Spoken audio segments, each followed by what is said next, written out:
ఆ సంఘానికి దేవుడిచ్చిన వాగ్దానాన్ని బట్టి దాన్ని ఇలాగ టైటిల్ కొద్దిగా మార్పు చేసి ఇలాగ నేను దాన్ని మార్చాను.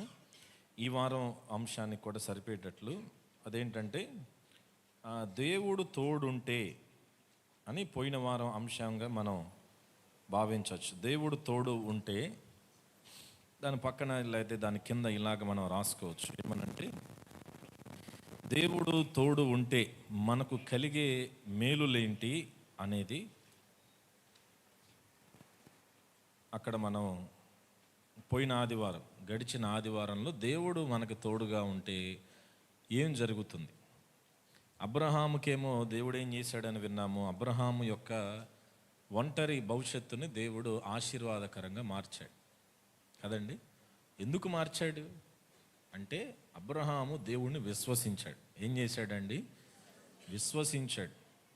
ఎదురు చెప్పకుండా విశ్వసించాడు, విధేయుడయ్యాడు.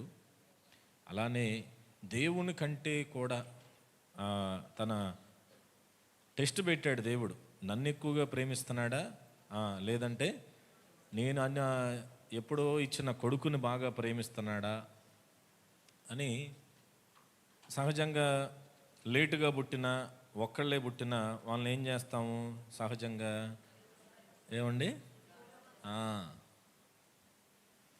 గారాబం చేస్తూ ఉంటాం. ఇలాంటివాడే ఉంటాడు అబ్రహాం అని ఊరకు ఒక టెస్ట్ పెట్టాడు దేవుడు. కానీ అబ్రహాం ఏం చేశాడు? దాంట్లో నా సంగతి నీకు ఇంకా పూర్తిగా తెలియదు అన్నట్టుగా దేవునికే సవాలుకరంగా అద్భుతంగా నేను నిన్నే ఎక్కువగా ప్రేమిస్తున్నానయ్యా, మనుషులను కాదు, వస్తువులను కాదు, ఆస్తిపాస్తులను కాదని నిరూపించడానికి అబ్రహాము ప్రయత్నం కూడా చేశాడు. కనుకనే అబ్రహాము ఒంటరివాడుగా ఉన్న అబ్రహాముని, ఎక్కడో ఒక మూలన పడున్న అబ్రహాముని, సత్యాన్ని అన్వేషించాలని ఆశ కలిగిన అబ్రహాముని, ఎందుకంటే గతంలో విగ్రహాలని ఆరాధించినప్పటికీ కూడా వేరే రకాలైన భావాలతో బ్రతికినప్పటికీ కూడా అబ్రహాము వంశానికి వచ్చేసరికి తను దేవుడు ఎవరై ఉంటారనే తెలుసుకోవాలనే ఆలోచనతో అబ్రహాం ఉన్నాడు. కనుకనే అతనిని దేవుడు ఆశీర్వదించాడు. కనుక అబ్రహాము ఒంటరివాడుగా ఉన్నవాడు ఎలా మారాడంటే తనకి ఉన్నతమైన భవిష్యత్తును దేవుడు ఇచ్చాడు. ఏమిచ్చాడండి? అబ్రహాముకి ఉన్నతమైన భవిష్యత్తును, విశ్వాసులకు తండ్రిగాను, ప్రపంచానికి తలమానికగా అబ్రహామును పెట్టాడు. ఆ తర్వాత ఎవరిని చూసాము? అబ్రహాం గారి తర్వాత మనం యాకోబుకి కూడా దేవుడు ఏమన్నాడు? నేను నీకు తోడుగా ఉంటాను బాబు అని చెప్పాడు దేవుడు. అలాగా యాకోబుకి దేవుడు తోడుగా ఉండి ఇంటి నుంచి పారిపోతున్నాడు, తల్లి నుంచి పారిపోతున్నాడు, పరిస్థితుల నుంచి పారిపోతున్నాడు, ఎన్నో భయం కలవరాలతో పారిపోతున్న యాకోబుని దేవుడు ఏమన్నాడు? యాకోబు పారిపోయేటప్పుడే అదే స్థలంలో ఆ బెర్షెబా దగ్గర పడుకున్నప్పుడు, రాళ్ళ మీద పడుకుంటే అక్కడ ఒంటరిగా పడుకున్నప్పుడు అక్కడ బేతేలు అని పేరు పెట్టాడు. అనగా ఏంటిది? దేవుడు ఉన్న స్థలం, దేవుని మందిరం, దేవుని సన్నిధి అని. అక్కడ దేవుడు అక్కడికి దిగి వచ్చాడు యాకోబు దగ్గరికి, అతనితో మాట్లాడటం, దేవుడు దర్శించటం, ఇవన్నీ జరిగాయి అన్నాడు. నువ్వు ఇప్పుడు భయంతో పారిపోతున్నావు కదా, పరిస్థితులు తప్పించుకోవాలని పారిపోతున్నావు. తప్పించుకుంటే నాకు విడుదల వచ్చేసిద్దని నువ్వు అనుకుంటున్నావు, కానీ అలా రాదు ఎప్పుడూ కూడా. ఇక్కడున్న పరిస్థితి దానికి తప్పించుకుంటే అక్కడ ఇంకొద్దిగా పెరగచ్చు. కాబట్టి పరిస్థితులను తప్పించుకోవటం కాదు నేను నీకు నేర్పించాలనుకునేది. ఏ పరిస్థితి నుంచి నువ్వు తప్పించుకుంటున్నావో, ఏ దేశం నుంచి నువ్వు తప్పించుకుంటున్నావో, ఏ పరిస్థితికి భయపడి నువ్వు పారిపోతున్నావో అక్కడికే, ఆ దేశానికి, ఆ ప్రజల మధ్యకే మరలా నిన్ను రప్పించి నీ తల నేను పైకెత్తుతాను, నీ భయాలన్నీ తొలగించి నీకు ఆనందాన్ని ఇస్తానని యాకోబుతో చెప్పాడు. అవన్నీ నెరవేర్చలేదా? ఏం బాబు, నెరవేర్చాడా? మాకేం తెలుసు, అది ఎప్పుడో పోయింది. సంక్రాంతి గాలిపటం ఎగరైతే అక్కడికే పోయింది, గాలిలోనే పోయింది వర్తమానం అంటారు. నెరవేర్చాడు, తీసుకొచ్చాడు, భయాలు తొలగించాడు, బాధ తొలగించాడు. తన అంతిమ బాధ, అసలు తన యొక్క విపరీతమైన బాధ కూడా, భవిష్యత్తులో వస్తున్న బాధను కూడా దేవుడు చివరికి యోసేపు ద్వారా కూడా తొలగించాడు. అంటే యాకోబు జీవితాంతం, యాకోబు మరణించేంత వరకు దేవుడు ఆదికాండం ఆరంభంలో తనకిచ్చిన ఆ వాగ్దానాన్ని తన మరణించేంత వరకు దేవుడు నెరవేరుస్తూనే ఉన్నాడు. కనుక అట్లాగే యాకోబు యొక్క భయాలన్నీ తొలగించు. ఎందుకనంటే యాకోబు ఏ అనుభవంలోకి వచ్చాడు చివరికంటే పెనుగులాడి అనుభవం. ఏ అనుభవం అండి? మన పెనుగులాట ఎవరితో అనుకున్నాం? యేసునాథ్తోనా? పోయిన వారం వాడినే కదా డెమో చూపించాం. పెనుగులాట ఎవరితో అండి? అంటే దేవునితో గుద్దులాట అని కాదు. ఇక్కడ మనం పోరాడాల్సింది, యుద్ధాలు చేయాల్సింది ఎవరితో? దేవునితో. కత్తులు తెచ్చారా? రాళ్ళు ఏమైనా తెచ్చారా? కర్రలు? మన యుద్ధం ఎవరితో చేయాలి? దేవునితో యుద్ధం చేస్తారా? ఏమని చేస్తారు చెప్పండి? దేవుడు అని చెప్పిన వాళ్ళు చెప్పాలి. ఏమని యుద్ధం చేస్తారు?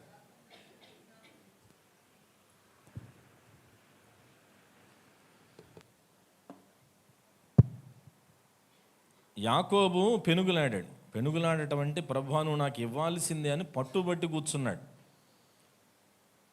దేవునితో యుద్ధం అంటే అక్కడ ఇది యుద్ధం కాదు. పెనుగులాట అంటే లాక్కోవటం అంటాం చూడండి. అంటే నువ్వు నాకు ఇవ్వాలి ప్రభువా అని అది తీసుకునేంత వరకు కూడా దేవుని ప్రార్థనలో తనను తాను అక్కడ దేవదూతతో పోరాడేటువంటి అనుభవం, అలాంటి మనస్తత్వం కలిగి ప్రార్థన చేస్తున్నాడు. ఆ పెనుగులాడాడమో దేవుని దగ్గర నేను తీసుకోవాలి, ఇది పొందుకోవాలి, ఇది నాకు అవసరం, ఇది దేవుడు ఆయనకి ఇచ్చిన వాగ్దానమే. కానీ ఆయన ప్రేయసి అని వాటిల్లో పడిపోయి అసలైంది మర్చిపోయాడు, వదిలేశాడు. అందుకే దేవుడు యాకోబుతో మరలా మాట్లాడు. యాకోబు కూడా దాన్ని అర్థం చేసుకొని మరలా ప్రార్థన చేసుకోవటం మొదలుపెట్టాడు. కనుక మన యుద్ధం దేవునితో కాదు. దేవునితో యుద్ధం చేస్తారు ఇప్పుడు వెళ్ళి, నువ్వు అసలు ఏంటి అది ఇదని కాదు. మన యుద్ధం ఎవరితో? దేవునితోనా, సైతాన్తోనా, కుటుంబ సభ్యులతోనా, ఇంటి పక్క వాళ్ళతోనా? నేనే ఆన్సర్లు చెబుతున్నా కదా, ఒక ఆన్సర్ ఎన్నుకోండి. ఫస్ట్ ఆప్షన్ ఏ, దేవునితో యుద్ధం, నేను వెళ్ళి ఆయన మీద దెబ్బలాడతాను. రెండోది సాతానుతో దెబ్బలాడతాను. మూడోది మా బంధువులతో తంతాను, తిడతాను, ఊరకే పూసిపోని ఆ మాటలు ఈ మాటలు తిడతాను. లేకపోతే నా స్నేహితులు చుట్టుపక్కల వాళ్ళ సంఘస్థులతో నేను దెబ్బలాడతాను, నిందలేస్తాను, వాళ్ళతో ఫైటింగులు చేస్తాను. ఇప్పుడు ఎన్నుకోండి, ఒక జవాబు ఎన్నుకోండి. 4 చెప్పాను కదా. ఏమండి పురుషులు ఏమి ఎన్నుకోరా? మేము ఎవరితో పడితే వాళ్ళతో యుద్ధం చేస్తారంటారే. ఎవరితో అండి మన యుద్ధం? చెప్పండి అమ్మ, గట్టిగా చెప్పండి కొంచెం. సైతాన్. ఎవరితో అండి? దీంట్లో ఇంకోటి ఉంటుంది మళ్ళీ. ప్రతిరోజు మనం యుద్ధం చేయాల్సింది సహజంగా మనం ఇంట్లో వాళ్ళ మీద, కన్న వాళ్ళ మీద, చుట్టుపక్కల వాళ్ళు ఎవరూ నా మాట వినట్లేదని తెగ యుద్ధం చేసేస్తాం అందరితో. దేవుడే అన్నాడు అవన్నీ కాదయ్యా, ముందు నీ మీద నువ్వు యుద్ధం గెలువు అన్నాడు. ఎవరి మీద? మనల్ని ఆత్మీయంగా పడేసే ఎన్నో మనలో ఉన్నాయి, వాటిని మనం గెలవాలి ముందు. అందుకనే ఇంట్లో వాళ్ళతో వాళ్ళ మీద వీళ్ళ మీద మనం ఫైటింగ్ చేసే బదులు మన లోపాలు ఏంటో మనకు తెలుసు. దేవుడు అన్నాడు కదా, మన కంట్లో ఏముందంటండి? నలుసు కాదమ్మా, పుస్తకం వినపడుతుంది నాకు. ఆ చివరి అక్షరం వినపడుతుంది. నలుసు ఎవరి కంట్లో లేదు ఇక్కడ. ఏమున్నాయి మరి? కనుక అది దాని మీద యుద్ధం చేయాలి. మన మొట్టమొదటి యుద్ధం ఎవరితో? అసలు మన శరీరంతోనే. ఎవరితో అండి? మన శరీరమే ఎవరి మాట ఏందో మన మాట ఏందో. కనుక మన అంతరంగం, మన శరీరంతోనే, మనతోనే మనకి ఫస్ట్ ఫైటింగ్, యుద్ధం. కనుక ఇవన్నీ గెలవటానికి ప్రభు సహాయం చేస్తాడు. ఇవన్నీ గెలవటానికి యాకోబు మోకరించాడు, దేవుడి పాదాల దగ్గర మోకరించాడు. యాకోబు జీవితం ఆ రాత్రి ఏమైపోయింది చెప్పండి? సంపూర్ణంగా మారిపోయింది.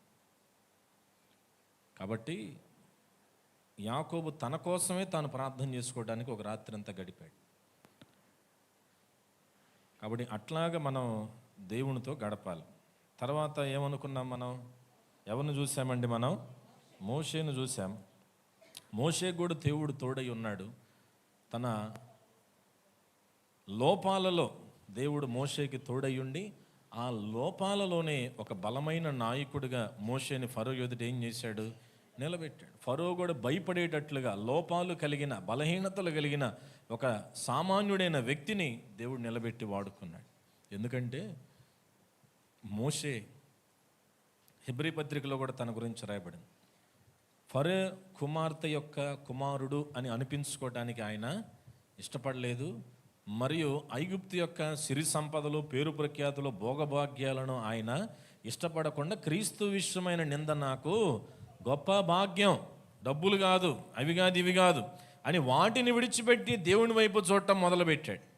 నేను ఫరో కుమార్తె యొక్క కుమారుణ్ణి అనిపించుకోవడానికంటే నేను దేవుని కుమారుణ్ణి అనిపించుకోవడానికి ఇష్టపడ్డాడు మోషే. నేను దేవుని ప్రజలకు సంబంధించిన వాడిని, నాది ఐడెంటిటీ ఇది కాదు అని తాను ఇష్టపడ్డాడు. మరియు దేవుని పిలుపుకు లొంగిపోయాడు, విధేయుడయ్యాడు. కాబట్టి మోషే ఒక మంచి నాయకుడయ్యాడు. మరియు తర్వాత ఎవరిని చూసామని చెప్పండి, మనము ఎవరిని చూసామండి? యెహోషువ కూడా ఎందుకు ఆశీర్వదించబడ్డాడు? దేవుడు యెహోషువకి ఎందుకు తోడుగా ఉండి, ఎందుకు ఉన్నతమైన నాయకుడిగా, ఒక సైన్యాధిపతిని, ఒక దేశానికి రాజులాగా, రాజు కాదులేండి కానీ లక్షలాది మంది ప్రజలు నడిపించే ఒక సింగిల్ నాయకుడిగా ఎందుకు మోషే స్థానంలో తెచ్చి నిలబెట్టాడు, పక్కన కూడా కాదు.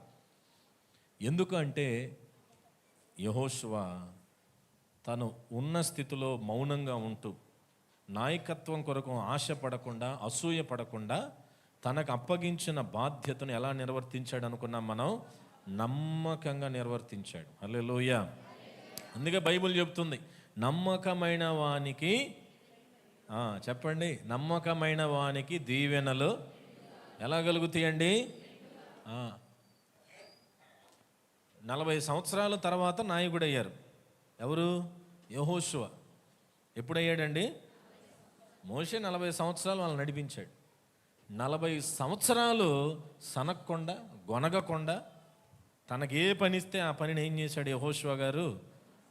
మౌనంగా చేసుకుంటూ పోయాడు. ఈరోజు 4 మొక్కలు నేర్చుకుంటుంటే ఈరోజు జనాలు సేవకుడి మీద తిరుగుబాటు చేస్తున్నారు, సంఘం మీద తిరుగుబాటు చేస్తున్నారు.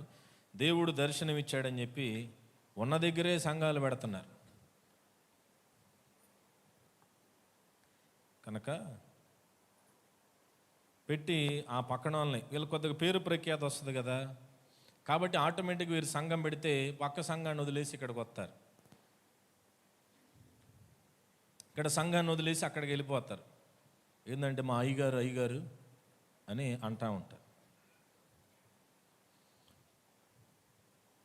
ఇప్పుడు దాకా ఆదరించినవి, ఆదరణ ఇవన్నీ పోతాయి. ఇక్కడ పాత అయ్యగారు ఇంకా పోయాడు, ఇప్పుడు కొత్త అయ్యగారు, కొత్త దర్శనం. ఎంత బాగా పాడుతున్నాడండి, ఎంత బాగా చెబుతాడో, ఏం మాటలండి, ఏం పాటలండి, ఎంత పెద్ద జనం అండి. ఇక్కడ అంతమంది ఏముంటారు, మన పాస్టర్ గారికి కూడా దేవుడు తోడుగా ఉంటే ఇది కూడా ఎంతమంది రావాలి, ఆయన దగ్గర ఎంతమంది వస్తున్నారు. వాళ్ళు ఫేమస్ అయిపోయారు కాబట్టి తక్కిలపాడులో పెట్టినా కానీ ఇక్కడ కొంతమంది, ఇక్కడ ఉన్న సంఘాలన్నిటి నుంచి కొంతమంది అటు వెళ్ళిపోతారు. ఇంకా మిగిలిన ఊర్లు చుట్టుపక్కల ఊర్ల నుంచి కొంతమంది వాళ్ళ సంఘాలు మానేసి అటు వచ్చేస్తారు. కనుక ఇలాగా ఈ రోజున జరుగుతూ ఉన్నాయి. కనుక దేవుడు మనల్ని వాడుకోవాలి, దేవుడు మనల్ని నిలబెట్టాలి. మన పేరు కాదు మనల్ని నిలబెట్టాల్సింది. ఎవరు మనల్ని నిలబెట్టాల్సింది? దేవుడు. కనుక దేవుడు మనల్ని నిలబెట్టాలి, దేవుడు మనల్ని నడిపించాలి, దేవుని పిలుపు కలిగి మనం పని చేయాలి. దేవుడు పిలుపు ఉన్న చోటకి వెళ్ళి పని చేయాలి. దేవుడు పిలిచిన దగ్గరికి, పేరుంది కాబట్టి, డబ్బు ఉంది కాబట్టి, ఆడబడితే ఆడు సంఘాలు కట్టేసి నూతన మందిరం ఓపెనింగ్ అని పెట్టేసుకొని, మనకు పేరుంది కాబట్టి మనం ఎక్కడైనా స్థలం కొనేయగలం, ఎక్కడైనా ఓపెనింగ్ చేసేయగలం, మనం పెట్టేస్తే వచ్చేస్తారు జనాలు అనే అభిప్రాయంతోనే ఈరోజు చాలా మందిరాలు ఓపెనింగ్ అవుతున్నాయి.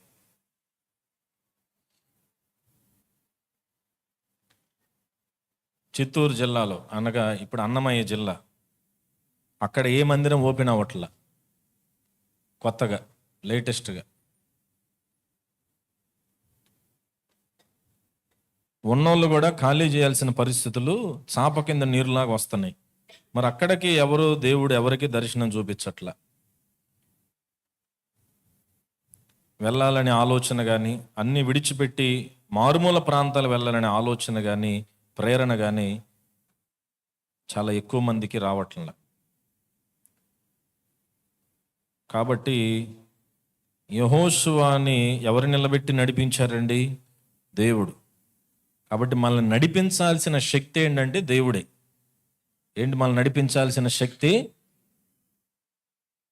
కొంత డబ్బు వచ్చిన తర్వాత, పేరు వచ్చిన తర్వాత ఆటోమేటిక్గా నడిపించేది ఏంటి వాళ్ళని? ఆ పేరు, డబ్బే. దేవుని శక్తి కాదు, దేవుని పిలుపు కాదు. ఇది చాలా ప్రమాదం.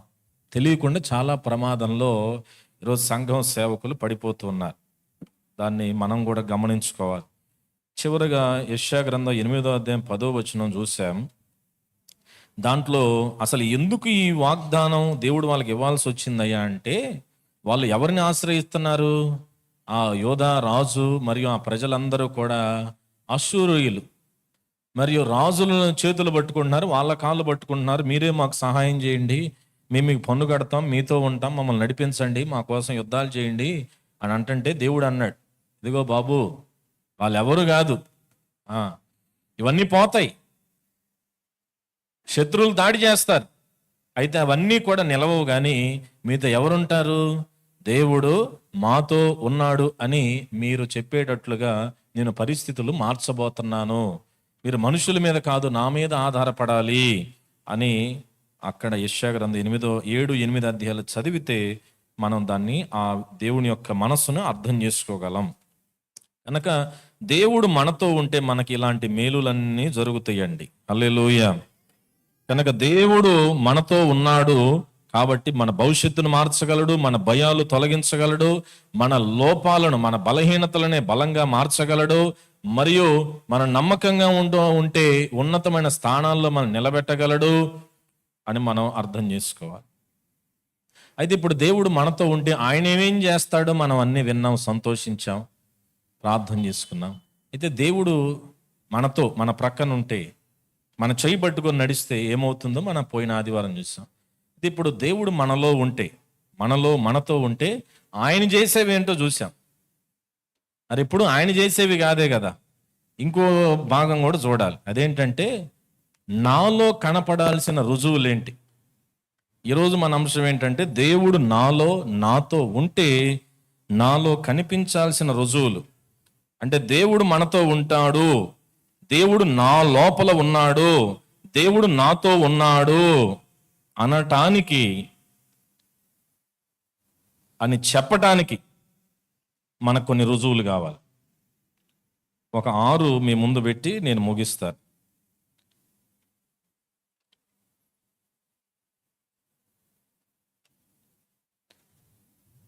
దేవుడు నాతో ఉన్నాడు అన్న వాళ్ళందరూ ఒకసారి బిగ్గరగా స్తోత్రం చెప్పండి. ఎవరు చెప్పరు? అందరం చెప్తాం. ఎందుకని? పాడుతున్నాగా ఏమని? నీవు నా తోడు. మామూలుగా పాడతాం, అరిగిపోయింది కూడా పాట. అది క్యాసెట్ ఇంకా ప్లే అవ్వట్లా, కిరుక్ అంటే ఒకే క్యాసెట్ని ఒక 100 సార్లు పెట్టాం అనుకో, కొన్ని నెలలకు ఏమైంది, అది నీవున్న తోడు అవయ్యా అంటది. అట్ట అరిగిపోయింది పాట, పాడి. ఏం జాన్సన్?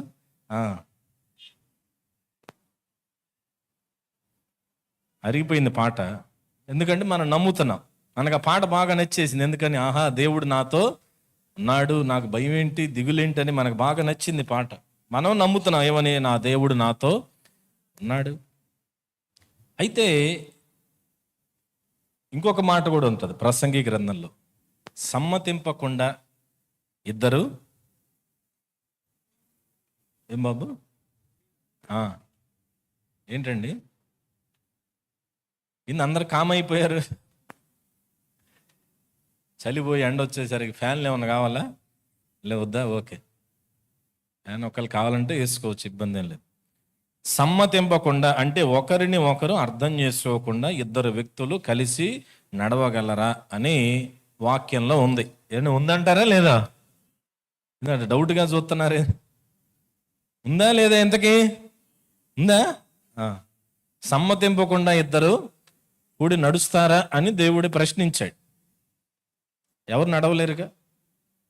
భార్యాభర్తలు ఇద్దరు కలిసి ఉండాలన్నా, స్నేహితులు ఇద్దరు కలిసి ఉండాలన్నా కానీ ఏం కలవాలి మధ్యలో? మనసు కలవాలి. అంతేనా? మనసులు కలిస్తేనేగా ఏమవుతాయి? ఫ్రెండ్స్ అవుతారు, లేదంటే భార్యగా భర్తగా కలకాలం కలిసి ఉండగలుగుతారు. మనసులు కలవకుండా, అర్థం చేసుకోకుండా, ఒకరికి ఒకరు అలవాట్లు కానీ విషయాలు కానీ మార్చుకోకుండా మనం కలిసి నడవాలి. అది ఫ్రెండ్షిప్లోను మరియు ఫ్యామిలీలోను ఉండాల్సిన ఒక బేసిక్ పాయింట్. ఏంటంటే ఒకరిని ఒకరు ఏం చేయాలి? అర్థం చేసుకోవాలి. ఏం చేయాలి చెప్పండి? అర్థం చేసుకోవాలి. ఒకరి విషయాలు ఏమవ్వాలి? ఇక్కడ అభిప్రాయాలు ఏం కావాలి? కలవాలి. అయితే ఇది స్నేహితుల విషయానికి వచ్చేసరికి మాత్రమే కరెక్ట్ ఈ మాట. ఏంటంటే సమ్మతింపకుండా ఇద్దరు కూడి నడవలేరు. ఇప్పుడు నేనను బాబు ఇటు ఒకసారి పక్కకి. ఇప్పుడు నేనను ఇతను ఫ్రెండ్స్, పోనీ లేదంటే ఫ్రెండ్స్ కాకపోతే అన్నదమ్ములు, నేను అన్నయ్యను ఆయన తమ్ముడు. ఇప్పుడు మేమిద్దరం కలిసి ఉండాలంటే ఇప్పుడు మా ఇద్దరికి మధ్య ఏం రావాలి చెప్పండి? ఏందండి? అర్థం కాల. కొద్ది చెప్పేది గట్టిగా చెప్తే అనేది ఒక్కటే వినపడుతుంది. ఇప్పుడు మీ ఇద్దరం కలిసి అన్నదమ్ములంగా కలిసి వెళ్ళాలంటే ఏం కావాలి మా ఇద్దరికి? ఏమండి? సహవాసం. అదేనా మీరు అంటుంది? ఓకే. ఇద్దరి మధ్య అన్న తమ్ముడు అనే సంబంధం ఉంది. అయితే మీ ఇద్దరం నడవాలి. ఒకళ్ళని అనుకుందాం. నేను అన్నాను, రే ఈరోజు ఇంట్లో టిఫిన్ దోశ అని అన్నా. నేను దోశ తినాలనుకుంటున్నాను, రేపు దోశ పిండికి నానబెట్టి చెప్పురా, నానబెట్టమని చెప్పు వదినకన్నా. అప్పుడు మనోడు కూడా ఏమనాలి చెప్పండి అండి బాబు? సరే అన్నాను. కానీ మా తమ్ముడు ఏమంటాడంటే, నువ్వు కావాలంటే నువ్వు దోశ తిను, నాకు దోశ ఇష్టం లేదు, నేను పూరి తింటా అన్నాడు. అనుకో, ఇక్కడ ఏమొచ్చింది? ఇద్దరికి మధ్య క్లాష్ వచ్చింది. మళ్ళీ తర్వాత సరే టిఫిన్ అంటే మా ఇంట్లో దోశ వేశారు. చివరికి గెలిచేది ఎవరు? సహజంగా అన్నయ్య కదా. కాబట్టి అన్నమాట ప్రకారం దోశ వేశారు. అప్పుడు తమ్ముడు ఏం చేస్తాడు? బయటికి పోయి టిట్టి పూరి తిని 4 చక్కర్లు కొట్టి ఇంటికి వస్తాడు.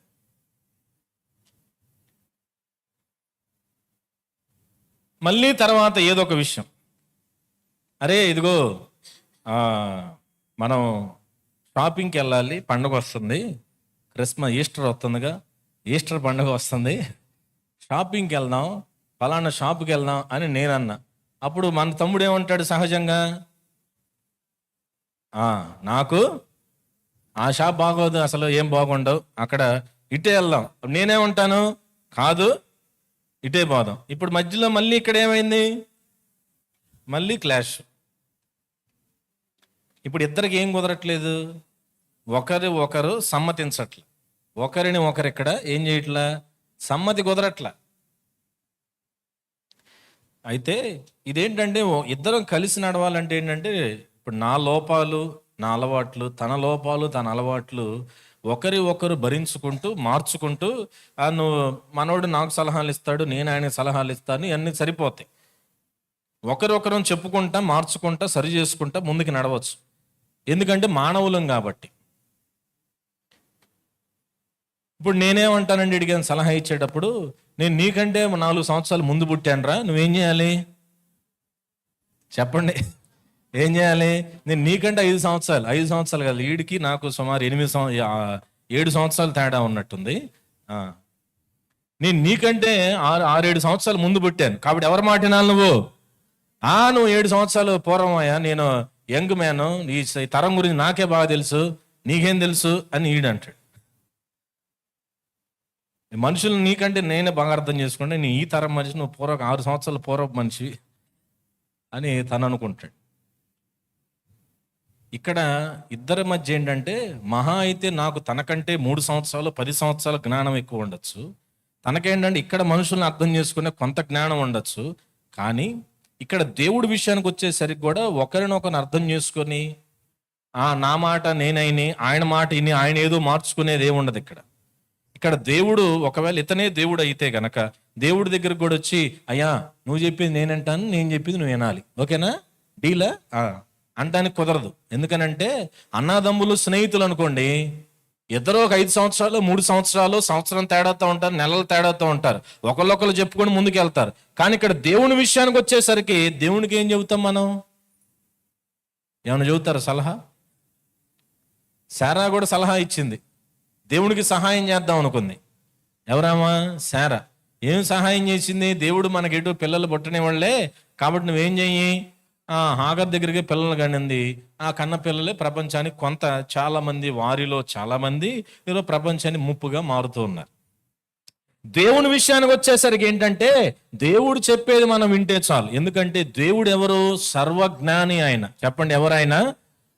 మనకు ఒక సంవత్సరం ముందు జ్ఞానం ఉండొచ్చు, 10 సంవత్సరాల జ్ఞానం ఉండొచ్చు, అంతే పక్కవాడితో పోల్చుకుంటే. కానీ దేవునికి కొన్ని తరాల జ్ఞానం ఆయనకు ఉంది. ఆమేన్, హల్లెలూయా.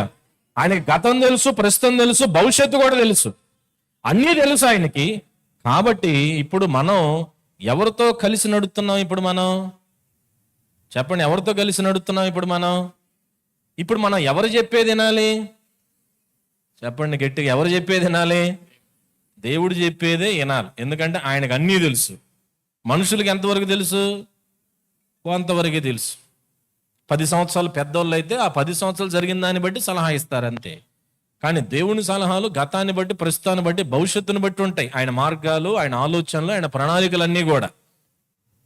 కనుక ఇప్పుడు మనం దేవునితో కలిసి ప్రయాణం చేస్తున్నప్పుడు ఆయన కాదు మనసు మార్చుకోవాల్సింది. ఎవరు మనసు మార్చుకోవాలి? ఇక్కడ మనం మనసు మార్చుకోవాలి.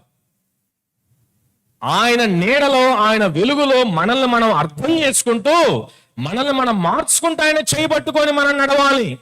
దేవునితో కలిసి నడుస్తున్న, మనుషులతో కలిసి నడుస్తున్నప్పుడు ఏంటంటే వాడి మనసు నన్ను బట్టి, నా మనసు వాడిని బట్టి ఒకరినొకరు అర్థం చేసుకుంటూ నడుస్తాం. కానీ దేవునితో ప్రయాణం చేస్తున్నప్పుడు మనసు మార్చుకోవాల్సింది ఒక్కడే. ఎవరది? మానవుడు. దేవునికి అన్నీ తెలుసు, మనిషికి కొంతవరకే తెలుసు.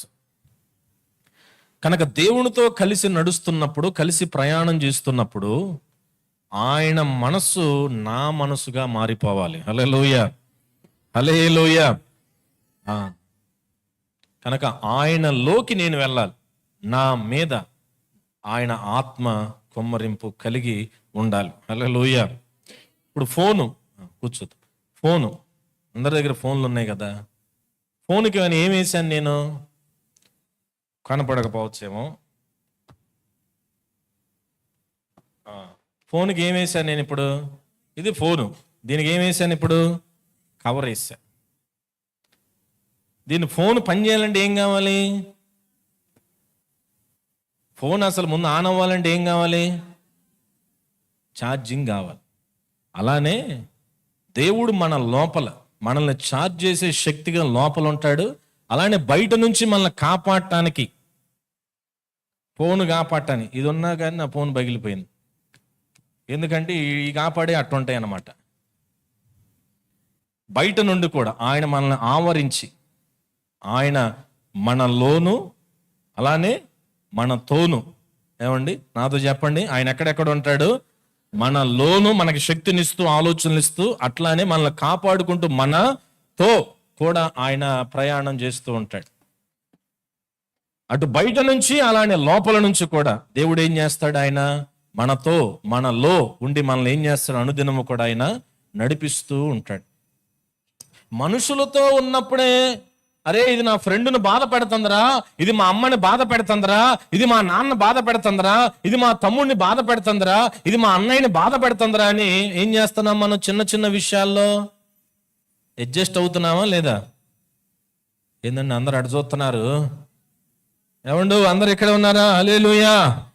కొంచెం గట్టిగా చెప్పండి, 2 చేతులు లేదు చెప్పండి. హల్లెలూయా, హల్లెలూయా. కొంచెం ఇంకా పండగ వాతావరణం బయటకు వచ్చినట్లేరు. స్తోత్రం. గారెలు బూరెలు అన్నీ బాగా అవాహయామి. ఒక్కళ్ళు తెచ్చారు దేవుడి దయ వల్ల. ఏందయ్యి? అరిసెలు మాకు అట్టా అని సాయంత్రంకి అందరూ పంపిమాకండి, ఉన్నాయి పంచలేకపోతున్నాం. మొన్న మా అక్క మా తమ్ముడికి స్వీట్ గార్లని ఎప్పుడో చెప్పానంట. ఆమె దీన్ని మొదటిసారి ప్రయత్నం చేసి నాకు పంపించింది. మొన్న 15వ తారీఖు కూడిక జరిగినప్పుడు. వాళ్ళ ప్రేమను బట్టి నాకు నిండు కృతజ్ఞతలు. బాగా కుదిరింది మొత్తానికి.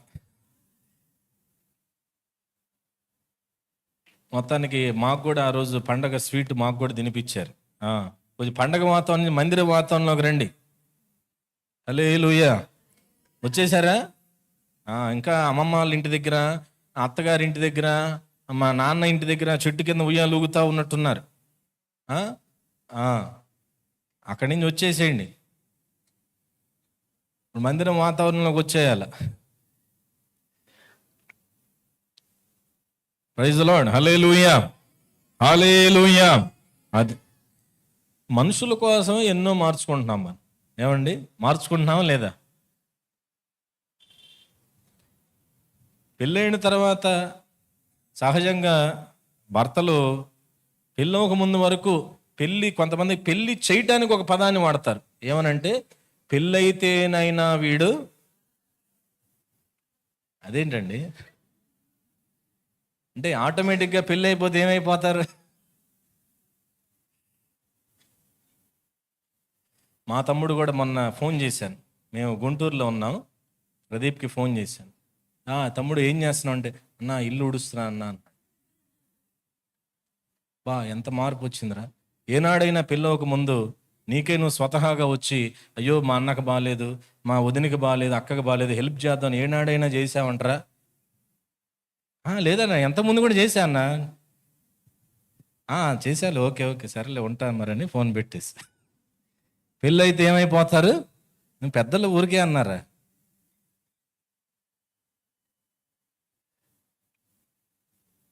పాపం వాళ్ళ ఆవిడ ఒక్కటే అన్ని పనులు పైన చేసుకుంటుంది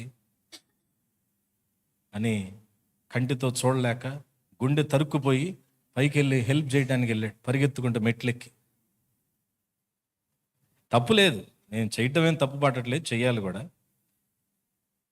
అంటే మన వివాహ వ్యవస్థను కాపాడుకోవటానికి, కుటుంబ వ్యవస్థను కాపాడుకోవటానికి చాలా విషయాల్లో ఏమైపోతున్నాం చెప్పండి, ఒకరు అడ్జస్ట్ అవుతున్నాం. చెప్పండి, ఏం చేస్తున్నాం మనం?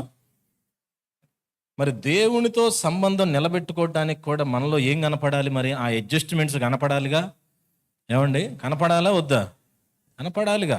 నువ్వు దేవునితో ఉన్నావు అనటానికి మన నీలో వచ్చిన అడ్జస్ట్మెంట్లు ఏంటి, నీలో వచ్చిన మార్పులేంటి, నీలో కనపడుతున్న మార్పులేంటి? నెంబర్ 1, ఇప్పుడు వచ్చాం మనం అసలు నెంబర్ 1లోకి. అరగంట ఇక్కడతో అయిపోయింది. హల్లెలూయా. నెంబర్ 1 దగ్గరికి 11ంటికి వచ్చాం. ఇప్పుడు నెంబర్ 6 దగ్గరికి ఏ టైంకి రావాలి ఇప్పుడు? నెంబర్ 1 మనలో నువ్వు దేవుని చేయి పట్టుకున్నావు, దేవుడు నీ చేయి పట్టుకున్నాడంటే ఫస్ట్ నీలో కనపడే అడ్జస్ట్మెంట్, నీలో కనపడాల్సిన రుజువు, దేవుడు నాతో ఉన్నాడు, నేను ఆయనతో ఉన్నాను అనటానికి మార్పు ఏంటి చెప్పండి? మార్పు. కొరింథీయులకు రాసిన 2వ పత్రిక 5వ అధ్యాయం 17వ వచనం చదువు తమ్ముడు. 5:17 మైకులో చదవండి, మీ ఇద్దరే ముందు చదవాలి, తర్వాత రాయాల.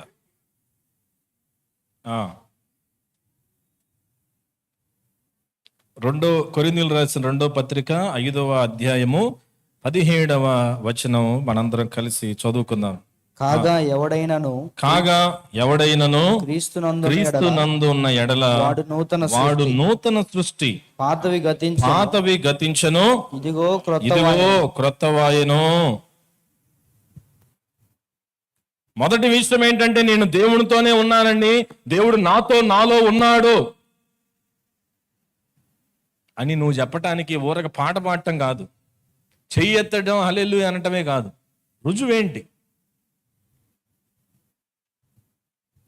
నేను దేవునితో ఉన్నాను, దేవుడు నాతో ఉన్నాడు, దేవుడు నాలో ఉన్నాడు అనటానికి రుజువులు కావాలి. మొదటి రుజువు దానికి ఏంటంటే మార్పు, చేంజ్, మార్పు. ఏంటి చెప్పండి? మార్పు. ఈ వచనం ప్రకారము పౌలు అంటున్నాడు, ఎవడైనను క్రీస్తు నందు ఉంటే, ఎవరైనా క్రీస్తులో జీవిస్తుంటే, క్రీస్తుతో ప్రయాణం చేస్తున్నాడని ఎవరైతే చెప్పుకుంటున్నారో అలాంటి వారిలో ఏం కనపడాలిరా బాబు అంటే, ఏం కనపడాలంటే నూతన సృష్టి, నూతనత్వం కనపడాలంట. వారిలో ఏం కనపడాలి? New beginning. వారి ఆలోచన విధానంలో మార్పు కనపడాలి. అంటే క్రీస్తుని నమ్మిన తర్వాత నేను యేసు ప్రభువుని నమ్మాను, యేసు ప్రభువుని ఆరాధిస్తున్నాను, ఆయనతో కలిసి నేను ప్రయాణం చేస్తున్నాను, నేను ఆయనతో ఉన్నాను, ఆయనలో ఉన్నానని నువ్వు చెప్పుకుంటుంటే, అలాగ నువ్వు పాటలు పాడుతున్నావు, అలా నువ్వు చెబుతున్నావు, దానికి ధైర్యంగా చెయ్యెత్తుతున్నావు. అయితే ఆయనేమో నేను నీతోనే ఉన్నానని ఎన్నో మేలులు చేస్తున్నాడు. అబ్రహాము, ఇస్సాకు, యాకోబు, యోసేపులు, యెహోషువ, మోషే వాళ్ళకి చేసినట్లుగా నిన్ను నన్ను కూడా నడిపిస్తున్నాడు. మరి దేవుడు నాతో ఉన్నాడండి అని నువ్వు చెప్పుకోవడానికి రుజువులు కనపడాలి. మొదటేంటి నా రుజువు అంటే మార్పు కనపడాలి. చెప్పండి, ఏం కనపడాలండి? ఆలోచనలో మార్పు కనపడుతుందా? ఎవడైనను క్రీస్తునందు ఉన్న ఎడల వాళ్ళేంటంట? దగ్గరగా చెప్పండి, నూతన సృష్టి. ఒకవేళ ఈరోజు నేను బాప్తీసం తీసుకుంటున్నాను అనుకోండి, ఆరాధన అవగానే పాస్టర్ గారు నాకు బాప్తీసం ఇస్తానని చెప్పారు. అయితే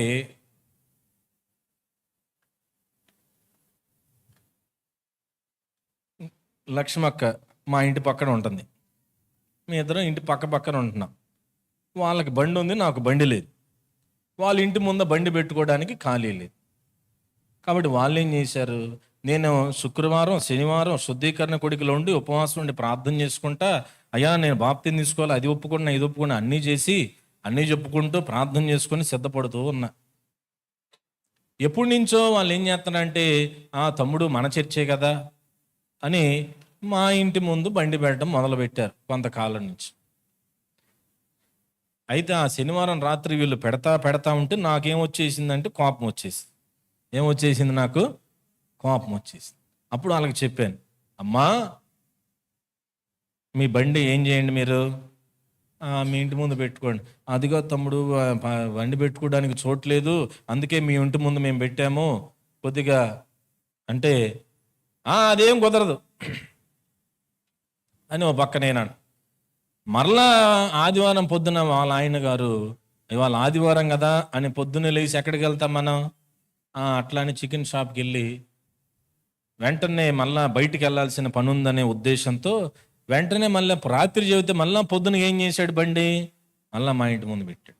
అప్పుడు నేను అమ్మటే హడావుడిగా గేటు తలుపుని ఢమేల్ అని తన్నుకుంటూ బయటకు వచ్చి, ఏమ్మా రాత్రి కదా చెప్పింది, మళ్ళా పొద్దునక ఇలా చేస్తున్నారు, ఆగండి ఇప్పుడు కాదు, నేను మళ్ళీ మందిరం అయిపోయిన తర్వాత ఇప్పుడు టైం అయిపోయింది, 7:30 కల్లా పాస్టర్ గారు చర్చి దగ్గర రమ్మన్నారు, నేను వెళ్తున్నాను, మందిరం నుంచి అయిపోయిన తర్వాత వచ్చి మీ పని చెబుతాను, అసలు ఏంటి అసలు మీ పద్ధతి ఏం నాకు నచ్చట్లేదు, అసలు ఏంటిది అంతా అని వెళ్ళి బాప్తీసం తీసుకొని కన్నీటితో సాక్ష్యం చెప్పి ఏడుస్తూ వెక్కి ఏడ్చి ఆ సాక్ష్యం అంతా బాప్తీసం ట్యాంకులో ఉన్నప్పుడు చెప్పి, నన్ను ఎవరు బలవంతం చేయట్లేదు, నేనే బాప్తీసం తీసుకుంటున్నాను అని అన్నప్పుడు, అప్పుడు పాస్టర్ గారు నా తల మీద చేయబెట్టి, ఇదిగో నా ప్రియ కుమారుడా, ఎవడైనా క్రీస్తునందు నిలవాడు ఇప్పుడు నూతన సృష్టిని, ఇప్పుడు కొత్త మనిషిగా మారబోతున్నావు, కొత్త జీవితం వచ్చేస్తుంది, తండ్రి కుమార పరిశుద్ధానికి బాప్తీసం ఇస్తున్నాను, బడేలుమని ఆ నీళ్ళను ముంచి మళ్ళీ పైకి లేపి, ఇంక బట్టలు మార్చుకు ఇంటికి వెళ్ళిపో, దేవుడు నీకు తోడుగా ఉంటాడు అనగానే, మరి ఇప్పుడు ఏం చేయాలి? ఇంటికి వెళ్ళంగానే ఇప్పుడు పాస్టర్ గారు ఏమన్నారు, మొన్నెల్లో ముంచుతా, ఇప్పుడు నువ్వు కొత్త మనిషి అయిపోయావు, పాపం అంతా పోయింది, దేవుడు నిన్ను కడిగాడు, నేను పరిశుద్ధపరిచిన జీవితం ఇప్పుడు కరెక్ట్గా ఉండాలి అనగానే, ఇప్పుడు మనం కొత్త బట్టలు వేసుకొని కొంటాం కదా బాప్తీసం. అప్పుడు నేను కూడా అట్లానే మీలాగా బాప్తీసం వైట్ కొనుక్కొని నల్ల బైబుల్ పట్టుకొని ఇంటికి వెళ్ళిపోయి, అప్పుడు పొద్దున్న 7:30 వదిలిపెట్టాను విషయాన్ని, ఏంటది బండి సంగతి. ఇప్పుడు మళ్ళీ 1 గంటకి ఇంటికి వచ్చాను.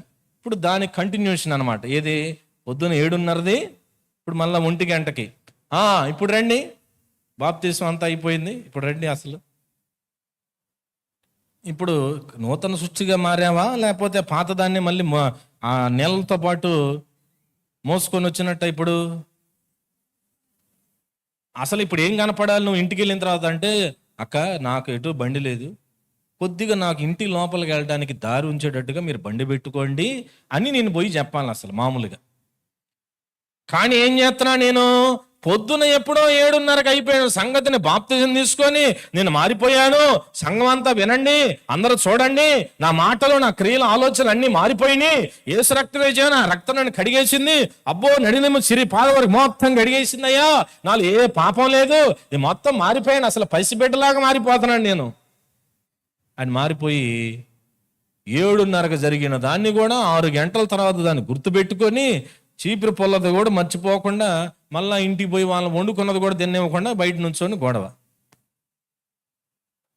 మరి ఇప్పుడు నూతన సృష్టిగా మారినట్లేనా చెప్పండి? మారలా. మారుతూనే దాన్ని మళ్ళీ ఏ సృష్టిని పట్టుకొని పోయాను? పాత దాన్ని కూడా చక్కగా జోబులో పెట్టుకొని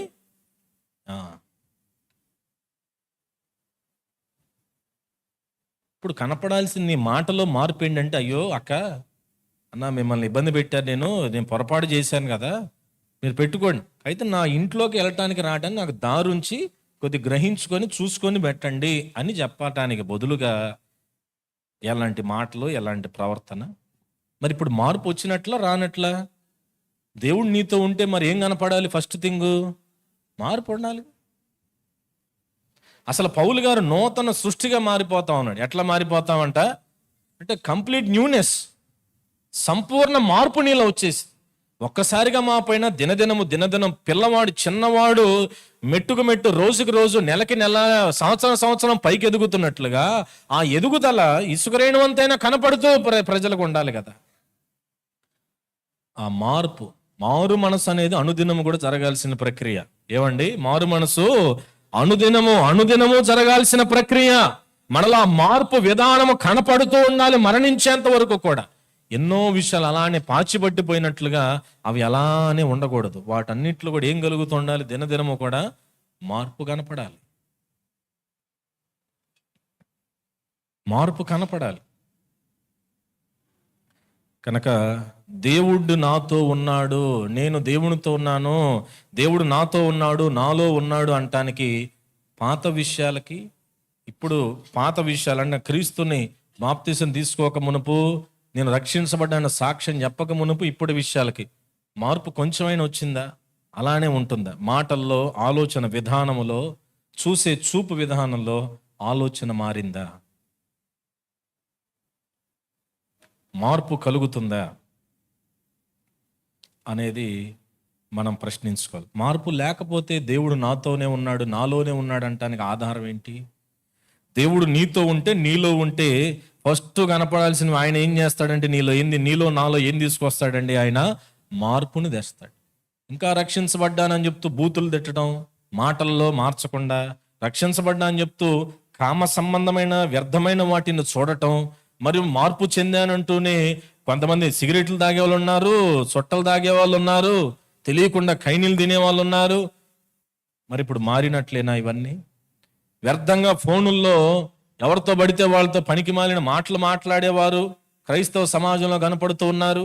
ఎకిలితనంగా మాట్లాడే వాళ్ళు కనపడుతున్నారు, సరసోక్తులు మాట్లాడే వాళ్ళు కనపడుతున్నారు, ద్వంద్వ అర్థాలతో మాట్లాడేవారు కనపడుతున్నారు, దేవుడి నామాన్ని దూషించేవారు కనపడుతున్నారు.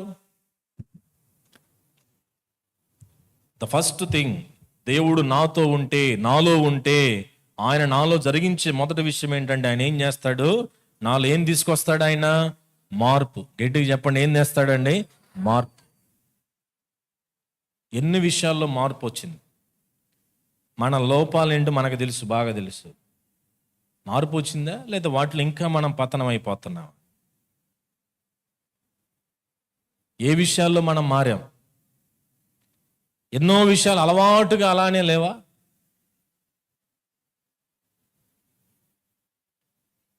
కనుక దేవుడిని ఆరాధించే విషయం కావచ్చు, మందిరానికి వచ్చే విషయం కావచ్చు, పనిలో కావచ్చు, కుటుంబంలో కావచ్చు, ఏ విషయాల్లో మనము ఆ మార్పులను చూపించగలుగుతున్నాం? కుటుంబానికి, సంఘానికి, సేవకులకి, ఇప్పుడు దేవునికి. కనుక దేవుడు నాతో, నాలో ఉంటే మొదట నాలో, మీలో ఏం కలుగుతుంది? ఆలోచనలో మార్పు కనపడుతుంది, మాటల్లో మార్పు, క్రియల్లో మార్పు ఖచ్చితంగా కనిపిస్తుంది. హల్లెలూయా, హల్లెలూయా. రెండో విషయం ఏంటంటే, యోహాను రాసిన సువార్త 16వ అధ్యాయము 8వ వచనాన్ని ఒకసారి చదవండి. యోహాను సువార్త 16వ అధ్యాయము 8వ వచనం. ఆయన వచ్చి పాపమును గూర్చియు, ఆయన వచ్చి పాపమును గూర్చియు, నీతిని గూర్చియు, తీర్పును గూర్చియు లోకమును ఒప్పుకొన చేయుచున్నాడు. ఏం చేస్తాడంటే ఆయన? ఎవరాయన అంటే పరిశుద్ధాత్ముడు. ఎవరాయన పరిశుద్ధాత్మ దేవుని గురించి చెప్తూ ఉంటాడు ఈ అధ్యాయాల్లో. 14వ అధ్యాయంలో చెప్తాడు, 16వ అధ్యాయంలో కూడా చెబుతూ ఉంటాడు. ఎన్నో సంగతులు పరిశుద్ధాత్ముడు చేసే పనులు ఎన్నో చెప్తూ ఉంటాడు.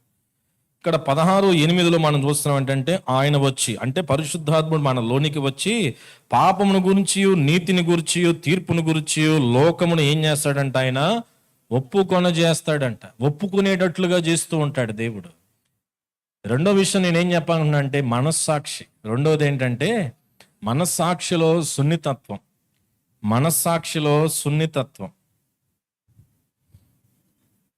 ఒకప్పుడు ఏది చేసినా, ఏ తప్పు చేసినా కానీ బాధపడని మనం ఇప్పుడు చిన్నదానికి కూడా అయ్యో నేను పొరపాటు చేశానా అని ఆలోచించుకునేంత సున్నితత్వం ఉండాలి. అంటే పరిశుద్ధాత్ముడు ఎవరి లోపలైతే ఉంటాడో, దేవుడు ఎవరితో అయితే ఉంటాడో, దేవుడు ఎవరి లోపలైతే నివసిస్తూ ఉంటాడో, అలాంటి వారు సుఖముగా సౌకర్యముగా పాపము చెయ్యలేరు, పాపములో బ్రతకలేరు.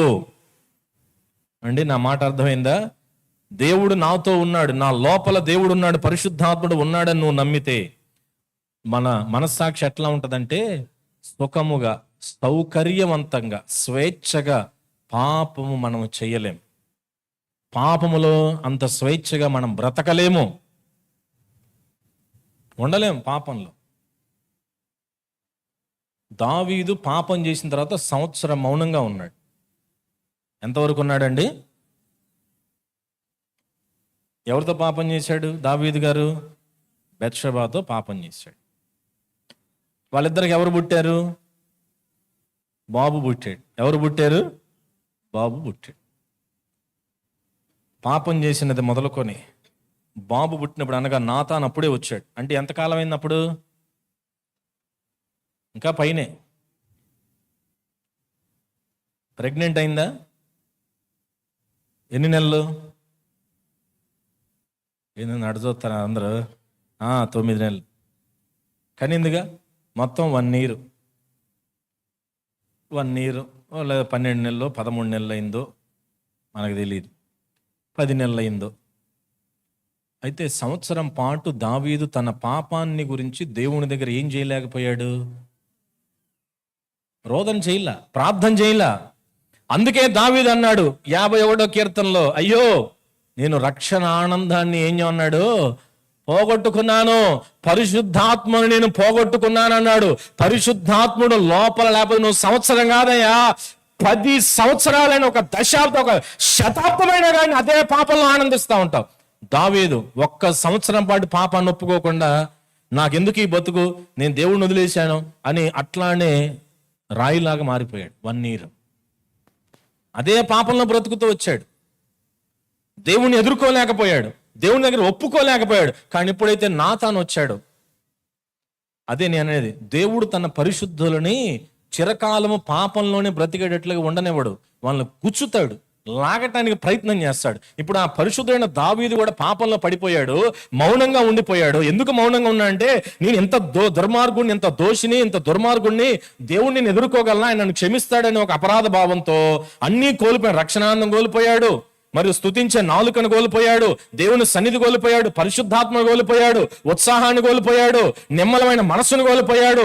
భయం, ఆందోళన, దిగులు, విచారం ఇవన్నీ తన మనసును కలవరపెడుతూ ఉన్నాయి. ఇలాంటి మనసుతో నేను దేవుడిని ఆయన దగ్గరికి వెళ్ళగలనా, ఆయనను క్షమిస్తాడా, ఆయనను దీవించడేమో, ఆయన నాకు ఆయనకి సంబంధంగా తెగిపోయిందేమోనని సంవత్సరం అంతా కూడా పాపం చేసింది మొదలుకొని నాతాను వచ్చి ఆ 10 నెలలు 11 నెలలు మౌనంగా సింహాసనం మీద అంతే కూర్చొని ఉన్నాడు. నాతాను వచ్చాడు. దేవుడు తన పరిశుద్ధులను ఎప్పుడు పాడైపోనేవాడు, వదిలేడు గాలికి. ఆయన నాతాన్ని పంపించాడు, దావీదు సంగతి చూడు అంటే ఒళ్ళు ఒక గుచ్చాడు, గుండు సూద్తో గుచ్చాడు. బెలూన్ని గుండు సూద్తో గుర్తు ఏమైంది? పగిలిపోయింది కదా. అట్లాగెళ్ళి అట్లా గుచ్చాడు అంతే. నాతాను పగిలిపోయాడు మొత్తం.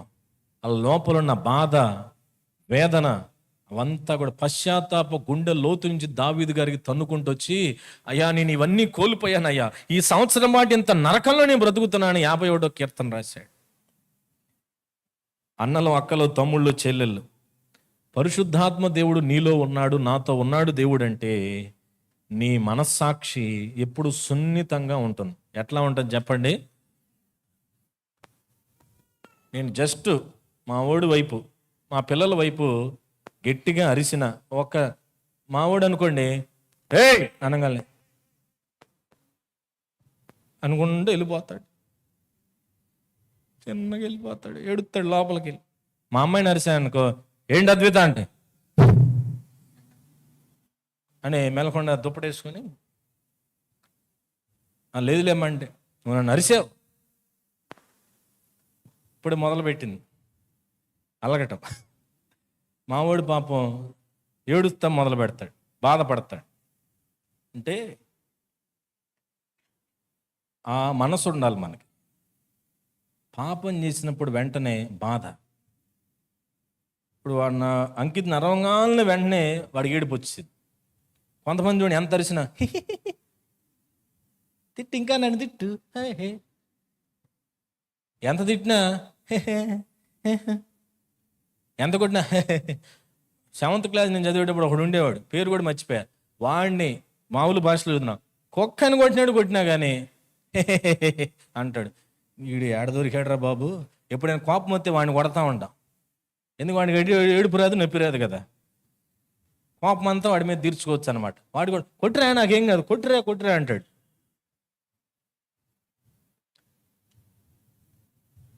ఇక్కడ అంకిత్ ఏమో అరవంగా ఏం చేస్తున్నాడు, ఏడుస్తున్నాడు. ఇంకోడేమో ఎంత అరిసినా కానీ